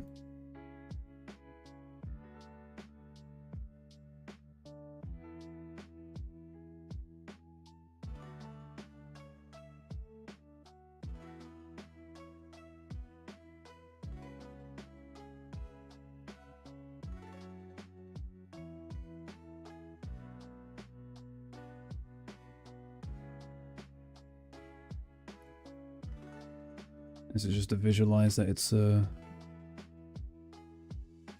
higher.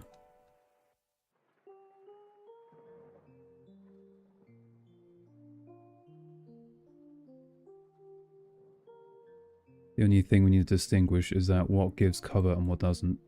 What I like to do here is do like a bit of cross-hatching. To be like, that is actually a wall that you're looking at there. You can use it to hide behind. But here is just drop off, so there's nothing here protecting you. Looks a bit crap, but you can touch up later.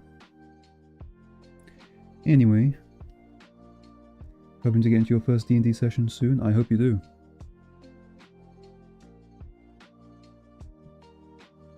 I've missed playing it.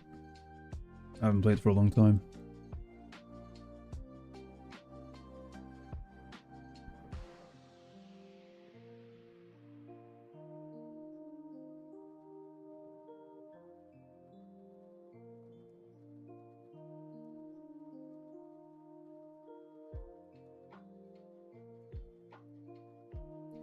Like I said, back in the day, this was going to be a D&D channel.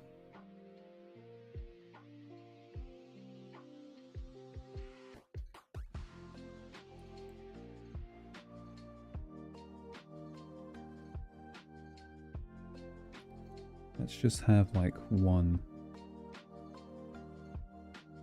basically intact building.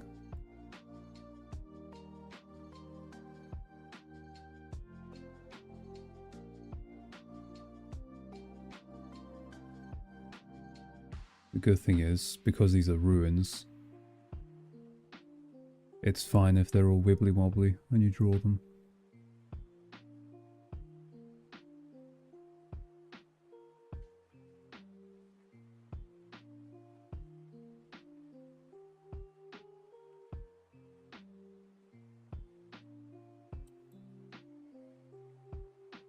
Just have a sticky outy bit here.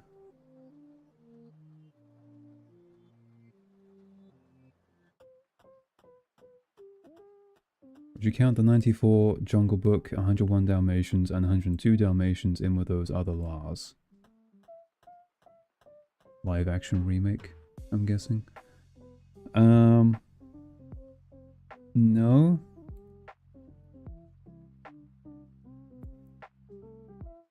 I mean, technically yes they are, but no. I don't think they realized what a huge money pit it was until... well, until they started running out of ideas, I guess.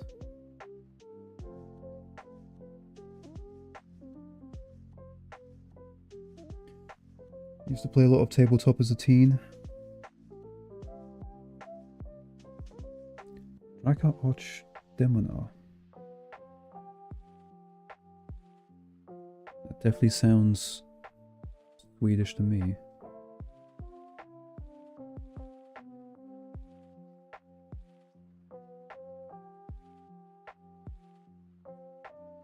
Interesting.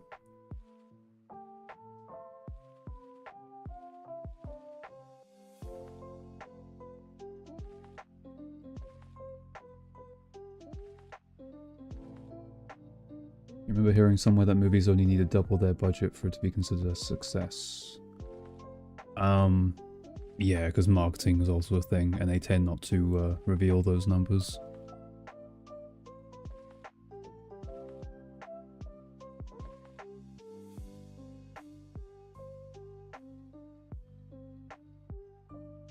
So, probably at least 3 times their budget would be considered worth the time and effort.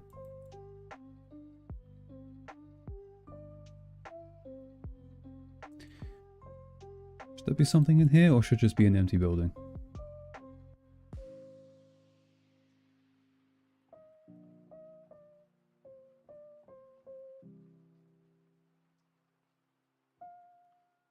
Maybe it had some stairs that lead to nowhere now. Because they're broken.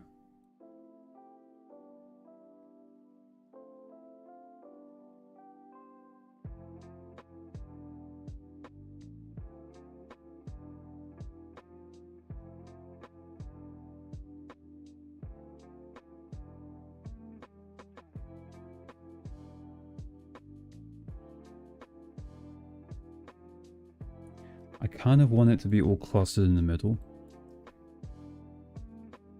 This is like maybe just the remains of a town. This place is kind of just a big old post-apocalyptic wasteland.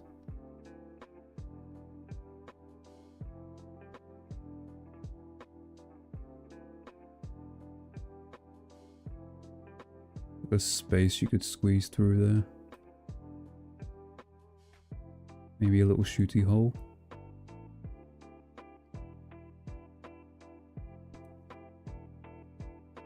Another advantage doing this is, say an explosion goes off here because of a spell or something, or like a grenade. I can just be like, oh well, because it's all line art and it's really easy to draw, bang, it's gone. I can just make like little updates, like, now it's all debris. It's rubble. As the battle happens.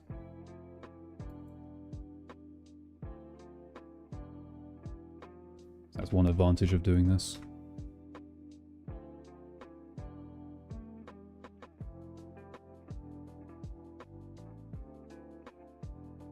Surprising to hear looking at your channel now. Yeah, well, that's how things go sometimes. The D&D stuff wasn't working, so I changed what I was doing. I changed tactics. Basically everything was an experiment for me. I was really into D&D at the time, and I still sort of am. But people just, they like the animated review stuff a lot more, I guess.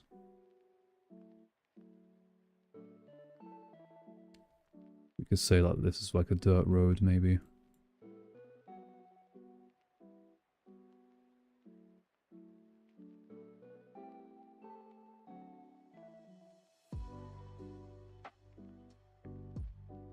I'm not sure how to visualize that. Maybe I'll just leave it blank for now.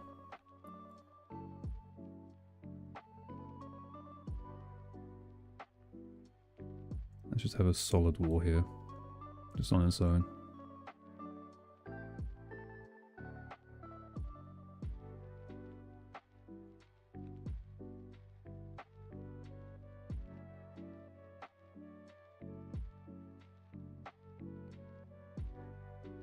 Playing D&D with people you know well is either awesome or terrible. Yes.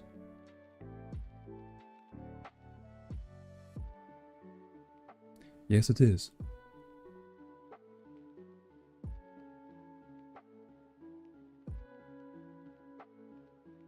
Don't get me wrong, I enjoy analyzing films. It just, like, if I want to do it well, it takes a long time for me. Because I have to think about... Writing the script is honestly the hardest part.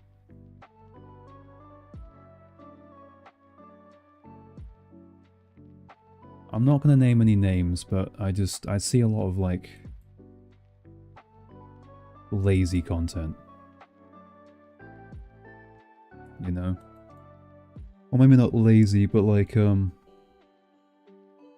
people miss stuff a lot in films unless they pay close attention and think about it for a long time.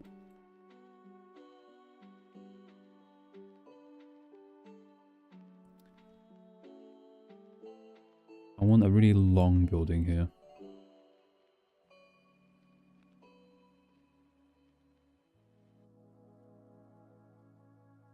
Let's just have some rocks, just some generic rocks.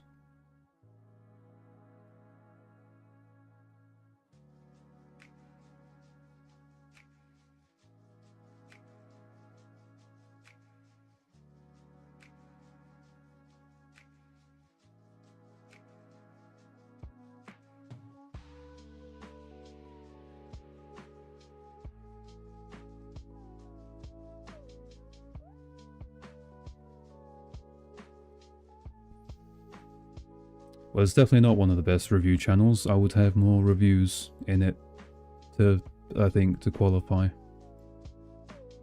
I appreciate the sentiment.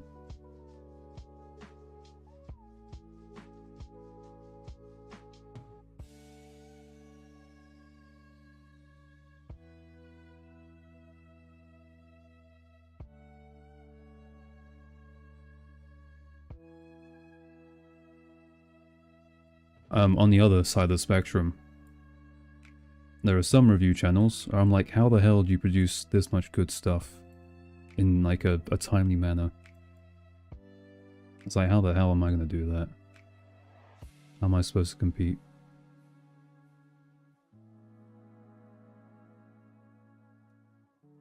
These don't line up to the grid, but whatever.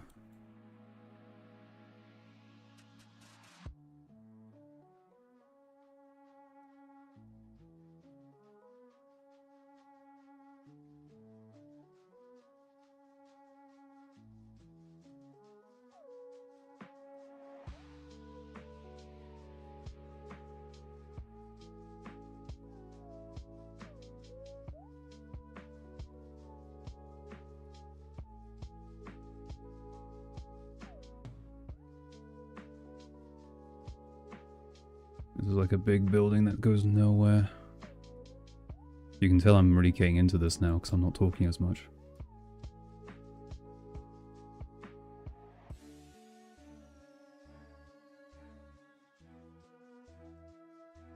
Level 1 Rock did a review on Treasure Planet that I thought was really good. Level 1 Rock? I haven't heard of that one.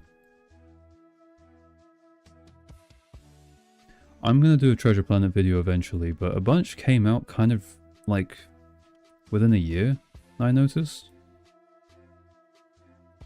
Which is kind of nuts. I feel like, I know it sounds silly, but maybe some time needs to pass when bigger channels do stuff that I want to do.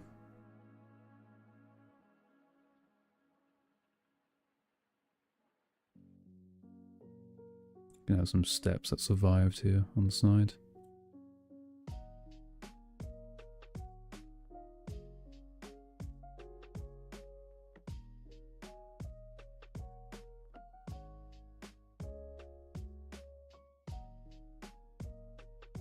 You want to get really clever, use the background foreground layer,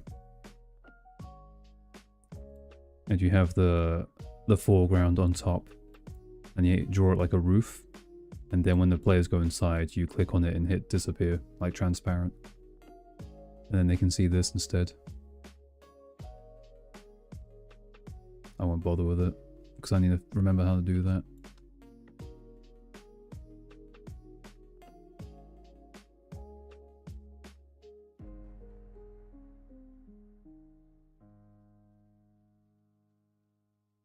Nah, don't like that. We'll just do the crosshatch.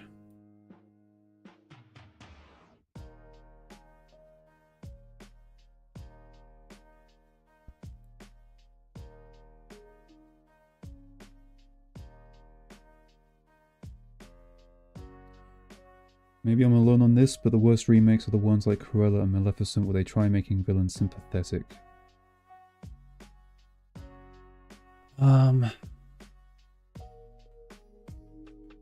Cruella was a dumb idea.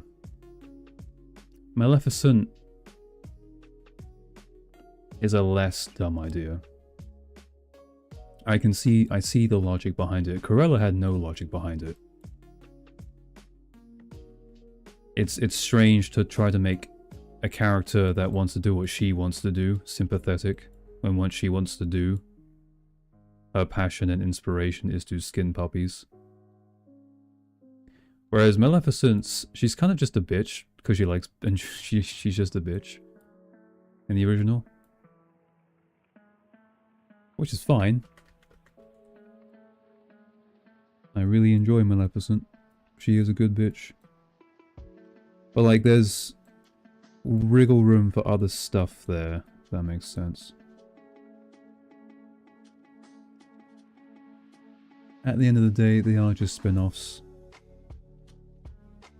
Just like how most Disney films are a spin-off of something that came before, like a book, usually. Or a fairy tale.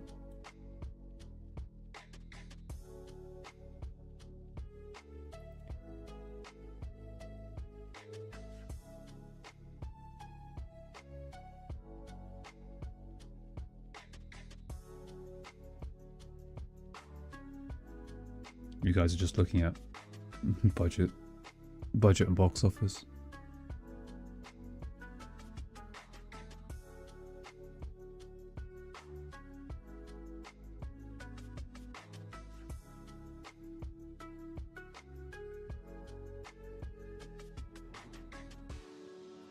That's bullshit. Are you still here? What are you doing? Don't you have like a job? I was gonna say, don't you have a job? I guess it's pretty late now. Most people are home. I just realized how like insulting that is to all my other viewers. What you're making here? This is for D&D. I'll show you what I was making if you're still here. Oh yeah, you are still here. Hello. I'll show you what I was doing before.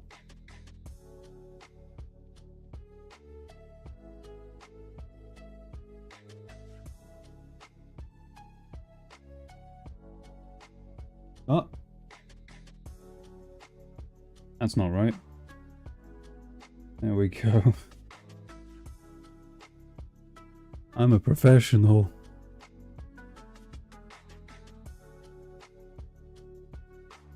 Some updated artwork.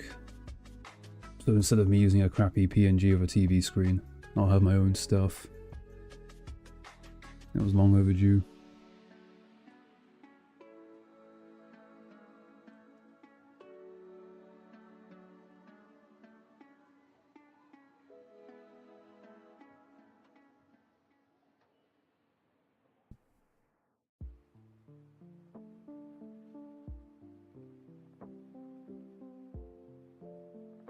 At the end of Corella, Pongo and Burrito siblings?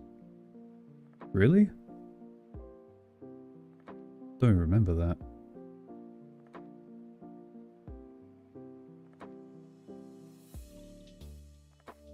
Is the key in your name meant to reference key lime? No. But that would be funny. And that would make sense. The green gave me those vibes. No, the name is key because... Okay, so the Lich part was because this was supposed to be a D&D channel, you already know that. But, my username was key for a long time, like ever since like the PS3 days of playing online, like Call of Duty. I don't know if I want to tell you the whole story because it's really cringe. How personal do I want to get?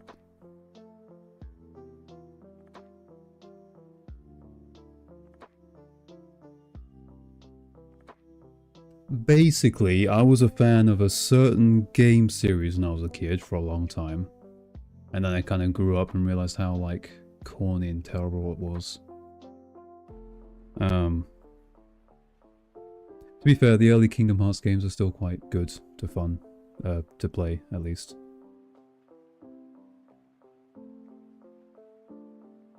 But,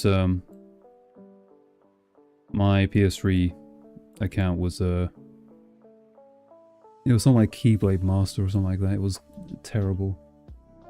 And I don't remember the... Yeah.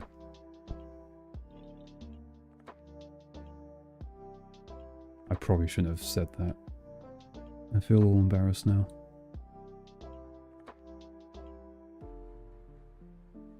I also feel a bit, intimidated because That's Bullshit is in the chat. Even if you're only checking in for like a second. But yeah, that's the reason. And then I built up like a big friend group over time. On PS3 chat, and then we moved on to Skype and then Discord, and then we just never kind of lost contact, and everyone just kept calling me Key. So I made my name Key on everything. Shoppy time, thanks for the dono. I'll read that in a second. So, Key the Lich was... That's my name. Now, Key is basically my name, and...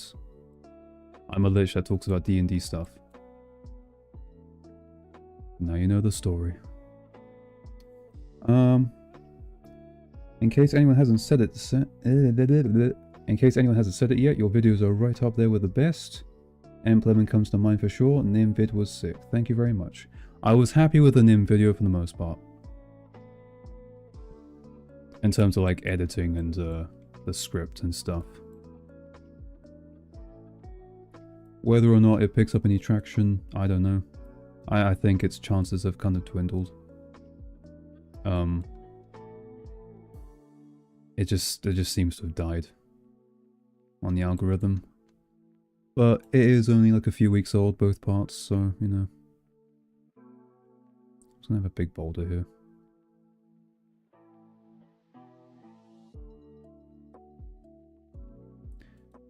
But that won't stop me from making more. I'm just gonna... kind of right... The reason why I'm doing this right now, working on D&D stuff, is to take a break. But I've got ideas. One of them is kind of time sensitive as well, so I will start soon on the next one.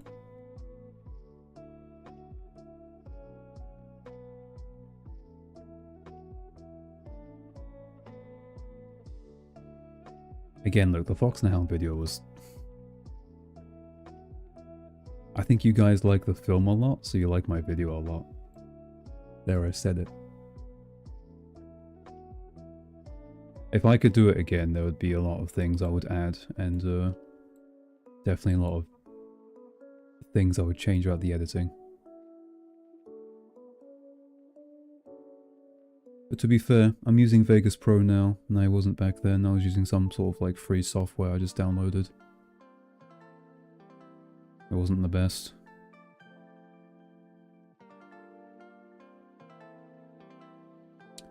Let's have a really tall, twisty tower here.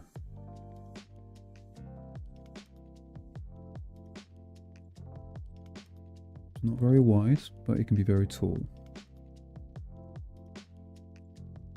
It starts here.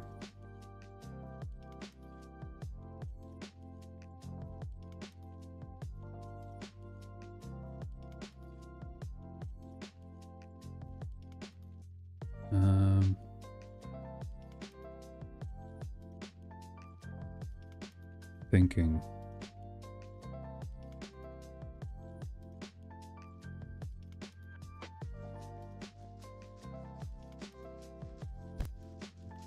Maybe not that far. There we go. Kingdom Hearts 1, 2 and Chain of Memories still hold up. I never got into Chain of Memories. I tried a few times to play it, I just didn't like the combat system. Which is a shame, because I actually really like the story in it, funnily enough. It's interesting. And it's kind of, it's a bit darker than the other... Like even the first game, I think. The stakes are also kind of a lot lower. And they don't explain what the organization really is. They kind of leave that for the second game. So they're quite good foils. They're interesting.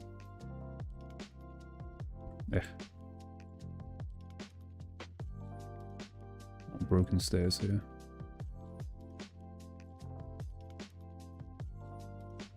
Yeah, I didn't like the combat system. It was slow and clunky.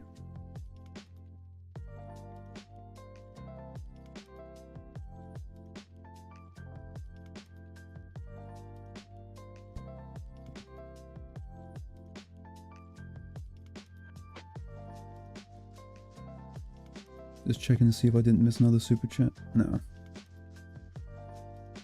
New TV screen asset implies we're not giving up. We're not giving up, no. We're taking a breather. It feels like I've just been punched in the face, but that's fine. I'll tell you, okay, to stop sounding like such a doomer, I'll tell you one silver lining that came out of this.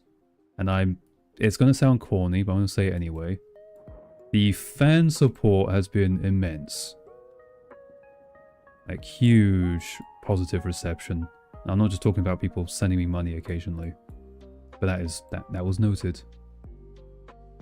That was really cool. But just, kind of like people commenting on my posts that I was making. You guys turning up for this live stream. This is my best live stream so far. In terms of just viewership, that sort of thing. So like, even if YouTube doesn't have my back, at least real people that enjoy my stuff do. And it kind of just reminded me how many people I actually have that have my back. So like that is a big boost in like both a big boost in ego, but also like confidence, I guess is the word.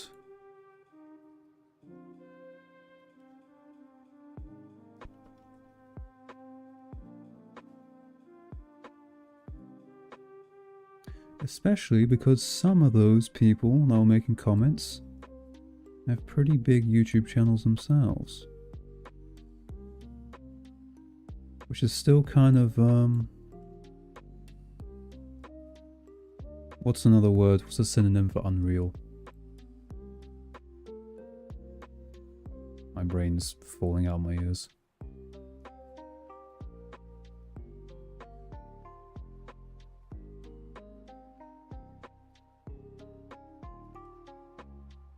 What's the bootleg Pinocchio film? Are you talking about the, the one where he sounds like a fruit? That was definitely put on. That was like released at the same time. I should watch that. I might watch that tonight. I never did. I just watched clips. He wants to see the world I see.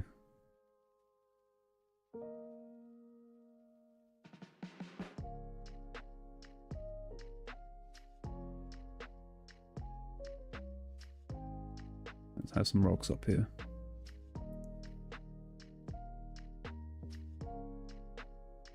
This is kind of like the annoying thing about drawing on Foundry. You can't really do rubble very easily because, look, it won't let me. I want to do small rock. I have to kind of like do it like this.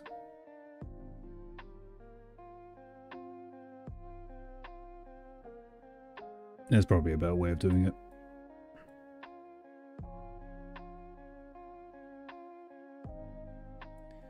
These are very weak stairs that someone could use to get up here to get a huge height advantage, but because it's so high off the ground, you better hope it holds your weight and that all the bullets and stuff flying at you don't start breaking it down.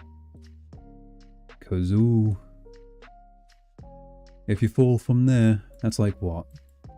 We say this is 5 feet. But 5, 10, 15, 20, 25, 30. 30 feet off the ground. That's a big fall.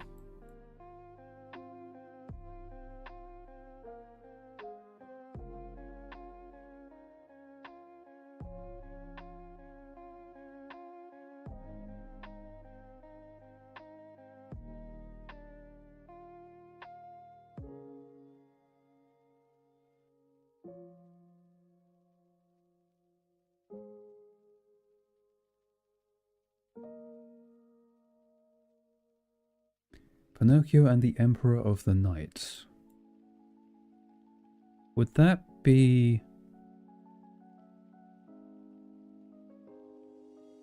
I think I saw a YouTube clip of that film. Because I watch clips and stuff all the time. I watch a lot of Breaking Bad clips just because.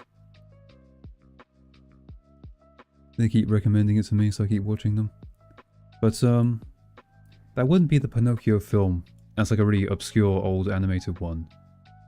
Where like, it's not a sequel to the original Disney film, but it takes place after that, like in the timeline. And doesn't he get reverted back into a puppet because he joins like a circus? And there's like a creepy girl doll that lures him in. Like a girl puppet.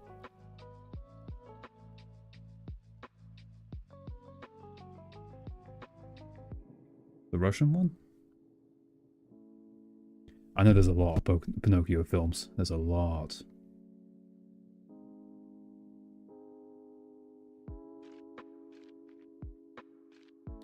What else do I want? What's missing?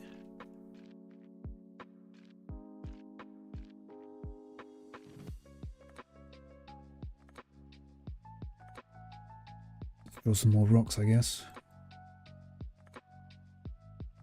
I don't want too much, like, cover and terrain. There should just be some, like, flat open spaces.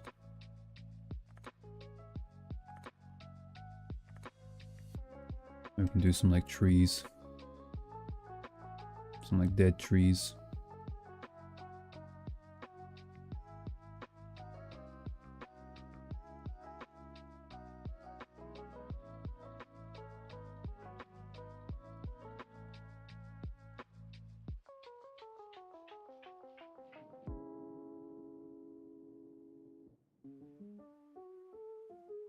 I forget how to do trees. How do tree? Tell me how do tree. I mean they're dead trees anyway, so they don't need to look nice, but how do tree?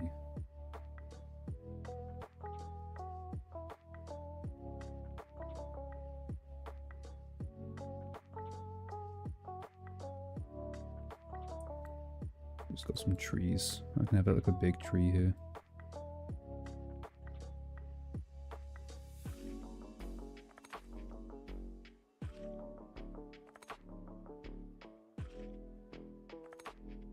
If I wanted to. Ah!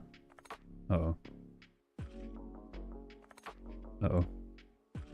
I don't know how I did that. Well, it's gone.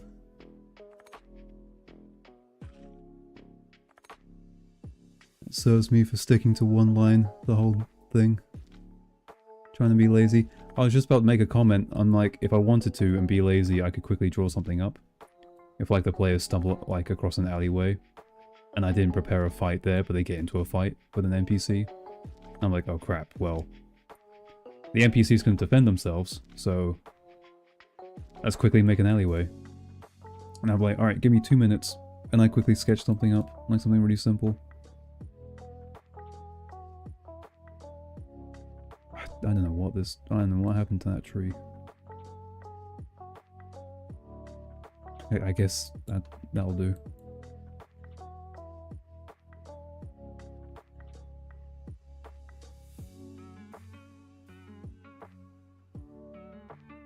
Have you ever played any of the XCOM games? No, but I want to. I keep hearing good things about them.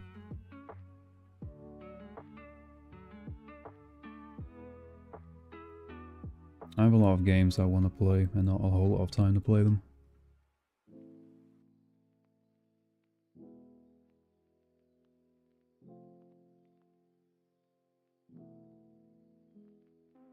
Let's have like a simple tree here.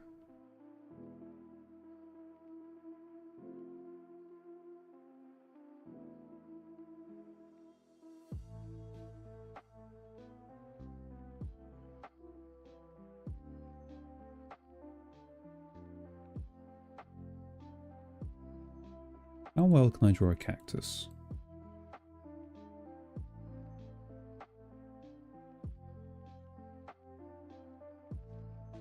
Not very well. It needs to be a bigger cactus.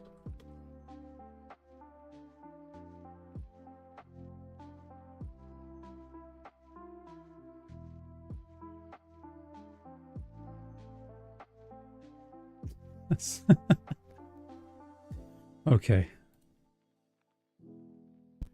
With no cactus.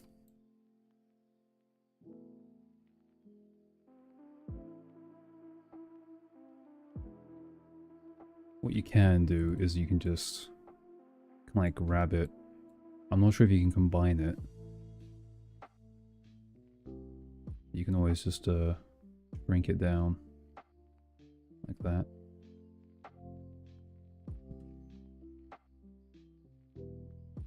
Oh no. There we go.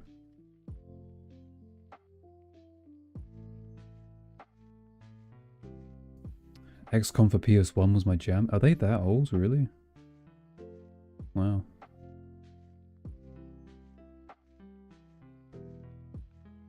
What do you think? Why in West, especially animation, is being treated as second-class entertainment?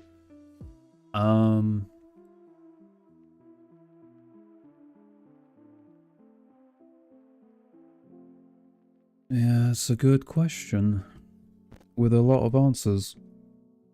The one I kind of think is the biggest one is the turn of the century from 90s to 2000s. A lot changed for animation tech-wise. It was like the boom of not only 3D, but for Disney being the top dog, they got a lot of like rivals, kind of like close to each other. Don Bluth is kind of like more 80s, so a bit further ahead down the timeline. But DreamWorks came about at the end of the 90s, mid-90s, give or take.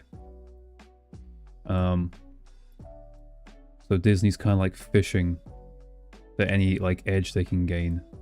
And of course, because 3D is the new thing, they're racing to try and like copy what DreamWorks are doing. Which is why like Chicken Little, that film, it feels like a DreamWorks movie more than a Disney film. There's like the humor and stuff. And Pixar was doing gangbusters.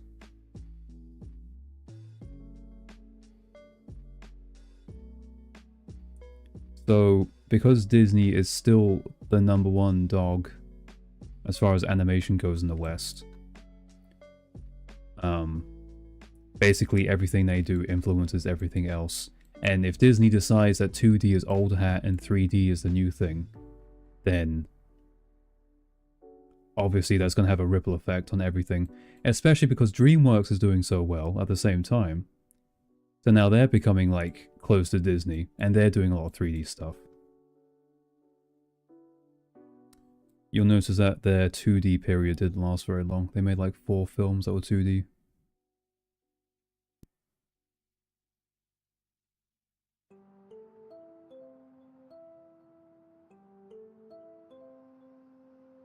So that's kind of like my answer.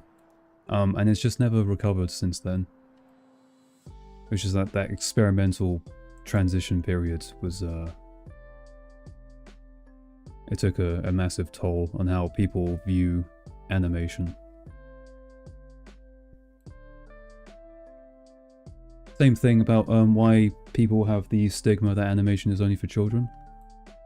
The exact same reason is because Disney started focusing on kids' content, and because they're by far the biggest studio, anything they do kind of influences everything else, and sometimes reputation is hard to get rid of. I don't know why I said sometimes, it's always hard to get rid of.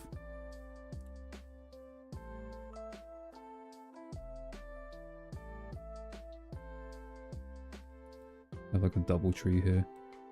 I saw some super chats out the corner of my eyeball. I'll read those in a second. I spy, with my little lich eyes, something that begins with M. Money.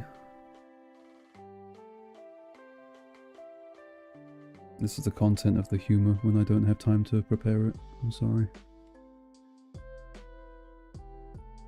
Let's have a tree growing inside a house.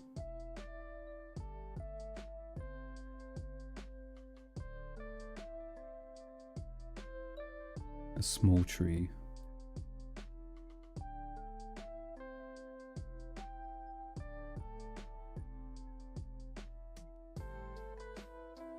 Yeah, it's a good question to ask, and that's a big topic that I might do a video on one day. But you can, I mean, people have made videos like that, covering that sort of topic for ages. You could definitely get a good answer without me. YouTube's like a gold mine for that sort of thing.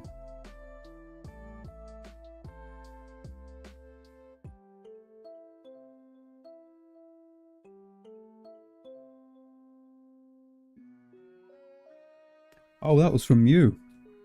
And that's a lot of numbers. Alright, I'll read these in your voice. Never give up, never surrender. Oh, I won't do that, I'm sorry. Never give up, never surrender.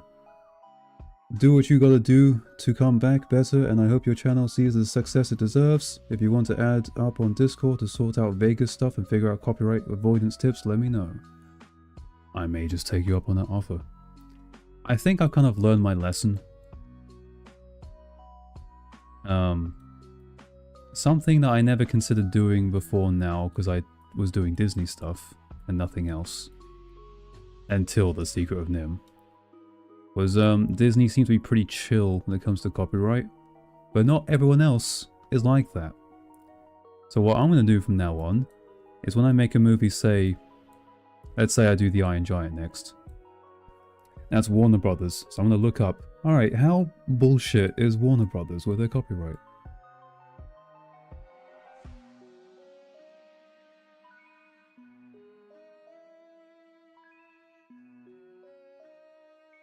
And what I could also do is look up other videos on YouTube that do the same kind of thing and be like, so who's giving who flack?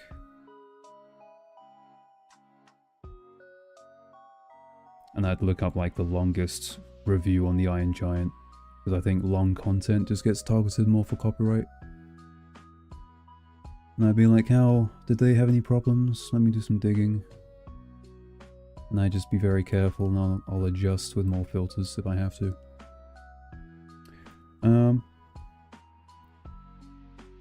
Ultimortal Moth. Tough act to follow, but here's something from me. Keep doing what you're doing. I plan to. I just don't know how quickly I'll do it. I've got ideas for big videos. I've got ideas for small videos. I might have to do small videos for a while just to kind of like get my head in the game, but I think the big videos are what I enjoy the most, so they'll stop. They won't stop coming, and they won't stop coming, and they won't stop coming.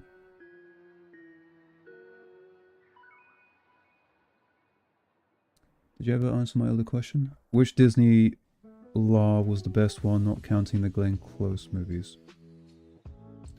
The best Disney live action remake. Did I not answer that? I haven't watched them all.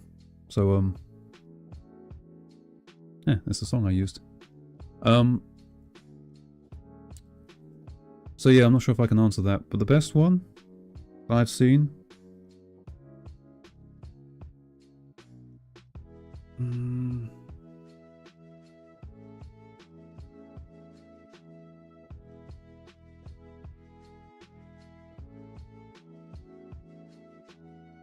I don't know. The one I enjoy the most might be the Dalmatians one, funnily enough. Both the first and the second one. They're goofball films, but they're entertaining. And like actually quite a lot of effort went into them, so like set wise and training the dogs to do things. That sort of thing I appreciate. There must be a better answer than that. There probably is one I've seen that actually is the best, but I can't think. My brain no work.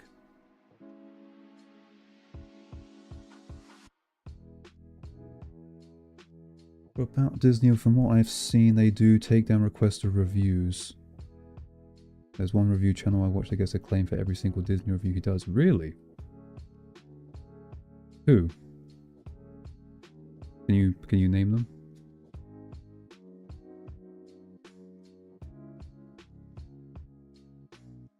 Iron Giant is a great choice for a project. I know. That's why I'll do it one day. I don't know how reviewed it is already on YouTube. Probably quite well reviewed.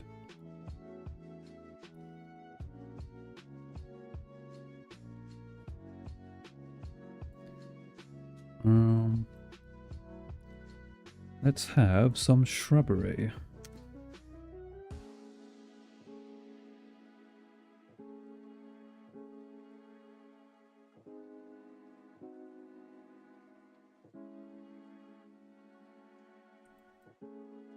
These are shrubs.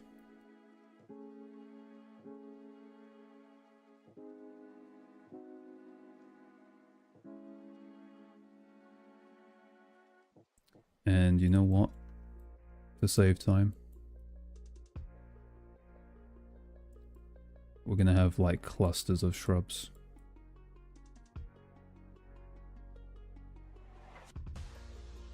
No, I'm just gonna copy and paste.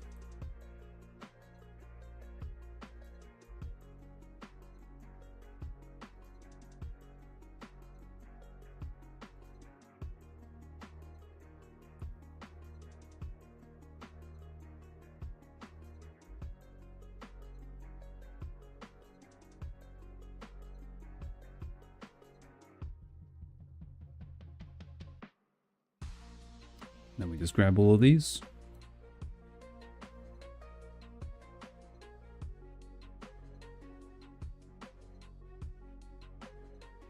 Can we rotate it? I don't think we can.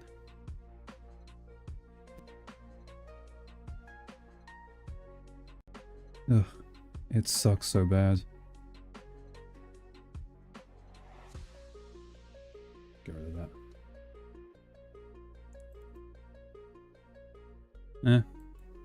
That's alright.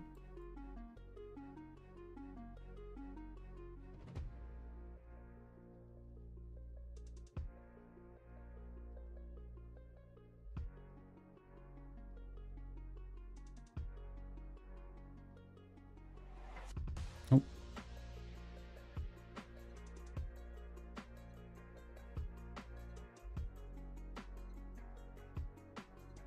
No, I had it and I lost it. Yeah. Whatever.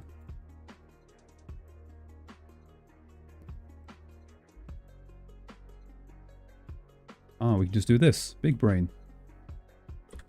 You don't have to copy all of them, just some of them. Get rid of the little bits. If you do this enough, they stop looking like they've been copied and pasted. And people won't realize you're really lazy.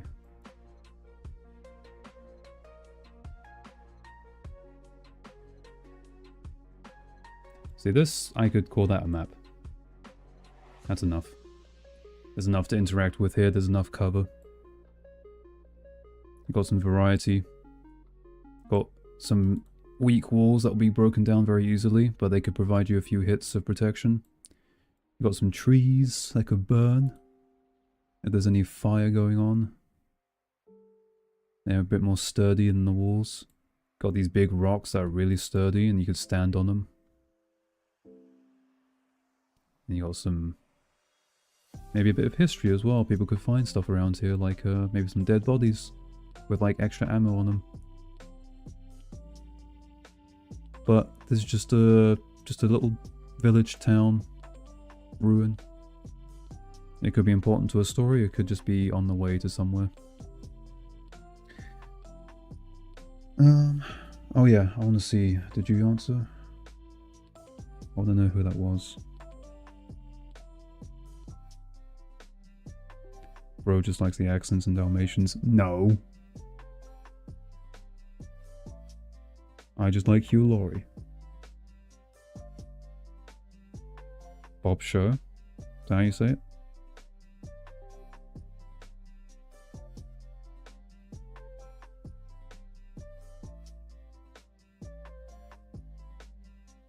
I'll look up his stuff after the stream.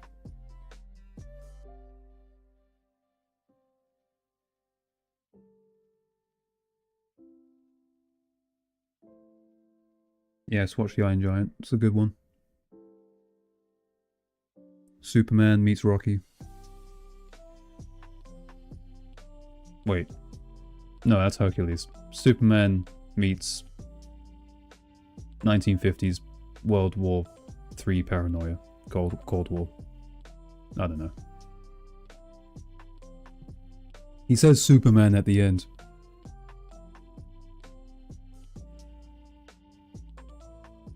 Second time the stream YouTube has gone, oh snap. So you do see that then, it's not just me. Also, why is my chat not there?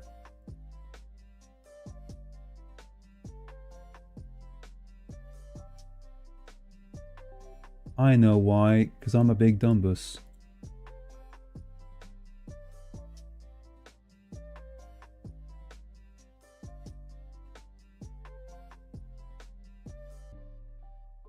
What is going on? God, why do I suck so much at streaming?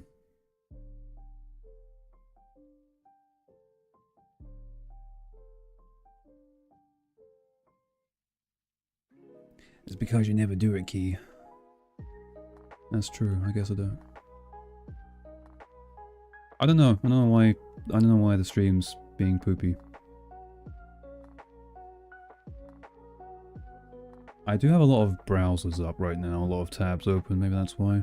Maybe it's just my RAM usage. I don't know. Is this for Pathfinder or D&D? Do I want to give it away? Because I mentioned I was on a secret side project. This is kind of it. So I guess it's not a secret anymore. I'll tell you. It's neither, actually. Well, technically it's D&D 5e, but I'm running a post-apocalyptic game where this is a D&D world, but it's set in a far future, where technology progressed to like World War I era, like 1920s. And then there was a huge collapse. But it's kind of like inspired by Fallout and Bioshock. So it's kind of like a diesel punk apocalypse. And I was like, well, D&D 5e doesn't really give me much to work on without me doing a lot of work myself. Because I want like energy guns, but also like World War I weaponry, like mortars and like Lugers and that sort of thing. So I was like, So I looked around. I looked at Shadowrun, I looked at Pathfinder. Pathfinder was an option, and Starfinder as well, but those systems are very concrete in their design. Like, you can't monkey with them too much. Like, there's loot tables that you have to follow, otherwise the players are underpowered and that sort of thing.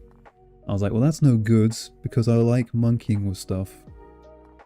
So I looked further, and I remembered that my friend ran a game for me. It's the Star Wars 5e version of D&D 5e that someone made, a bunch of like normal people made. That you can find online for free. It's just called Star Wars 5e. It's D&D 5e, but in my opinion a lot better designed and there's a lot more to chew on. Like player optimization stuff. And that was perfect because it has basically everything I need in it. It has kinetic weapons that shoot bullets, but also has energy guns and energy weapons. And I can just reflavor a lot of stuff to fit my world. Like lightsabers aren't a thing, because that's way too sci-fi, fantasy. But energy swords do. They need like an energy pack for.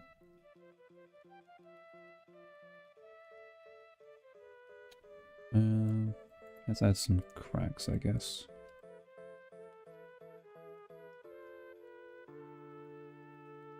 So that's the system I'm using, and I've made a few additions myself.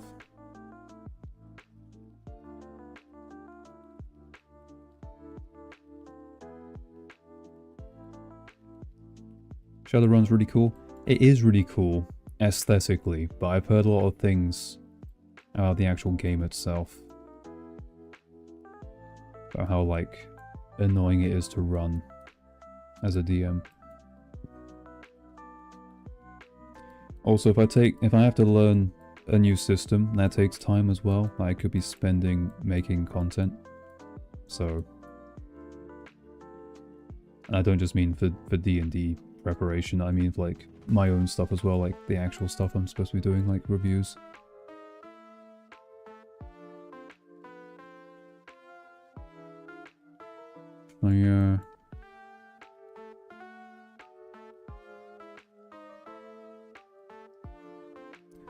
But you should check out, if anyone here plays D&D, check out the Star Wars version.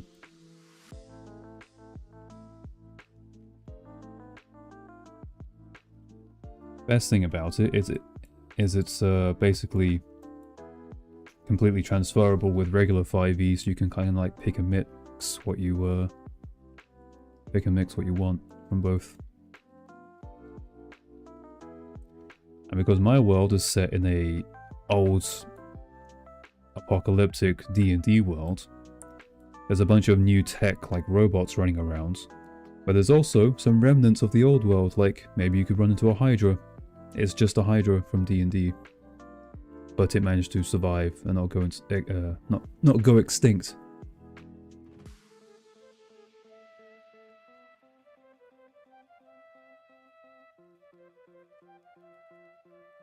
Yeah, it's very Fallout. It's like Fallout meets Dune meets Bioshock meets Indiana Jones meets classic D&D and like a little bit of Mad Max thrown in, because why not?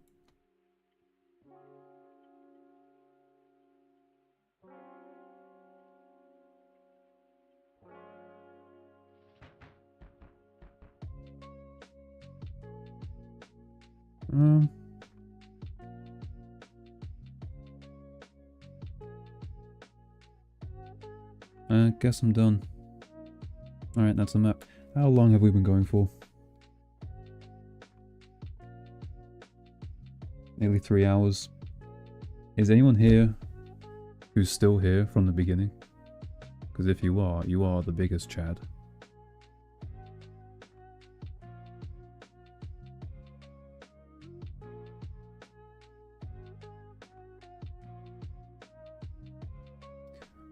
Thanks to all the people that donate.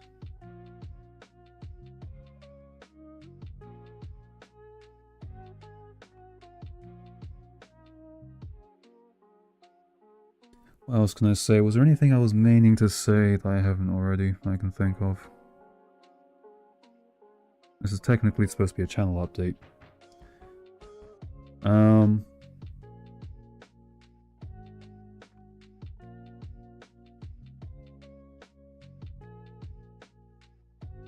I'm hoping I can get out a proper video, the next review, before summer ends. That's my goal. We'll see if I can stick to that. I expect it to be around half an hour, maybe 40 minutes at most. A bit shorter, and a bit different because it's actually technically reviewing 2 films at the same time. We'll see how well that works. And if it sounds like I'm wrapping things up here, it's because I am.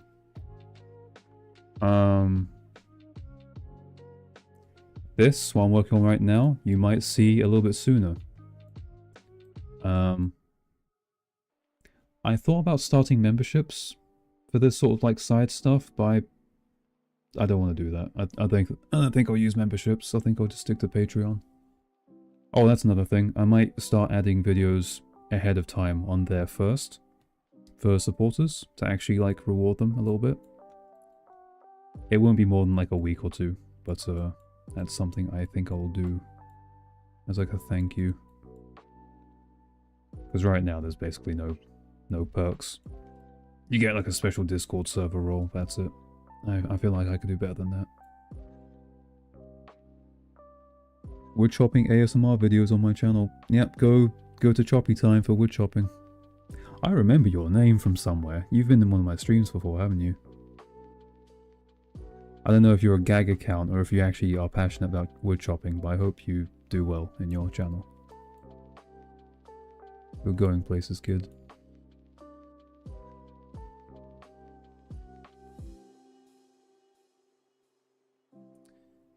Is there anything else I can say?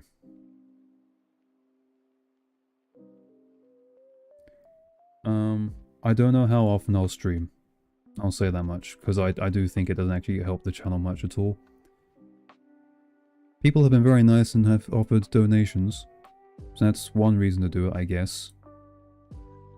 But I don't expect people to donate to me if I'm not making actual content, because I wouldn't donate to me if I wasn't making actual content. And I don't think that's a good reason to stream in the first place anyway. I'm starting to sound like DSP.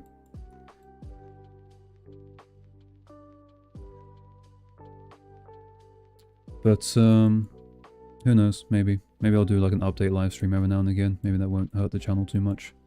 That's kind of like a tinfoil hat conspiracy that live streams don't actually help you out. It could just all be in my head, I don't know.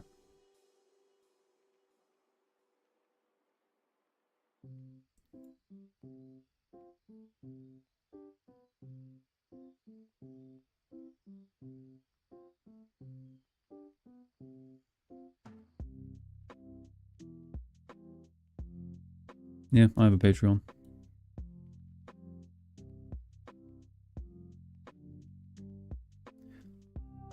Is there anything else I can do?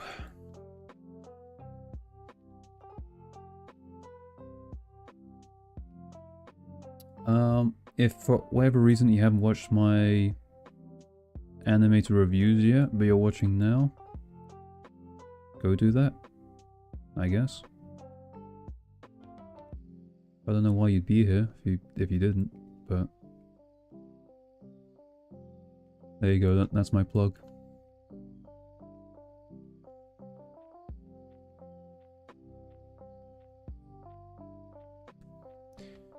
Alright.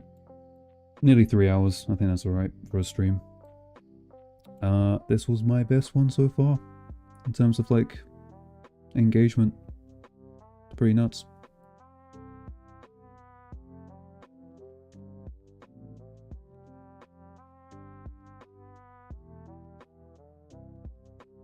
I don't have an outro.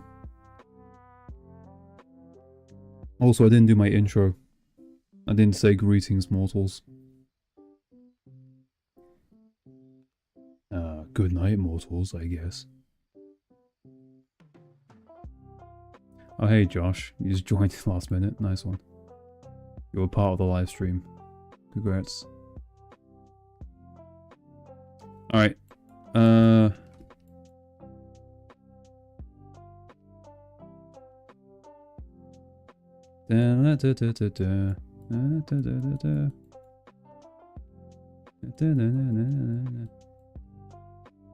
Alright, I'm gonna switch this off before I do something really embarrassing. Alright, goodbye. I'm done. I update soon, I guess. Or video soon. You might see this soon. But until then, adios.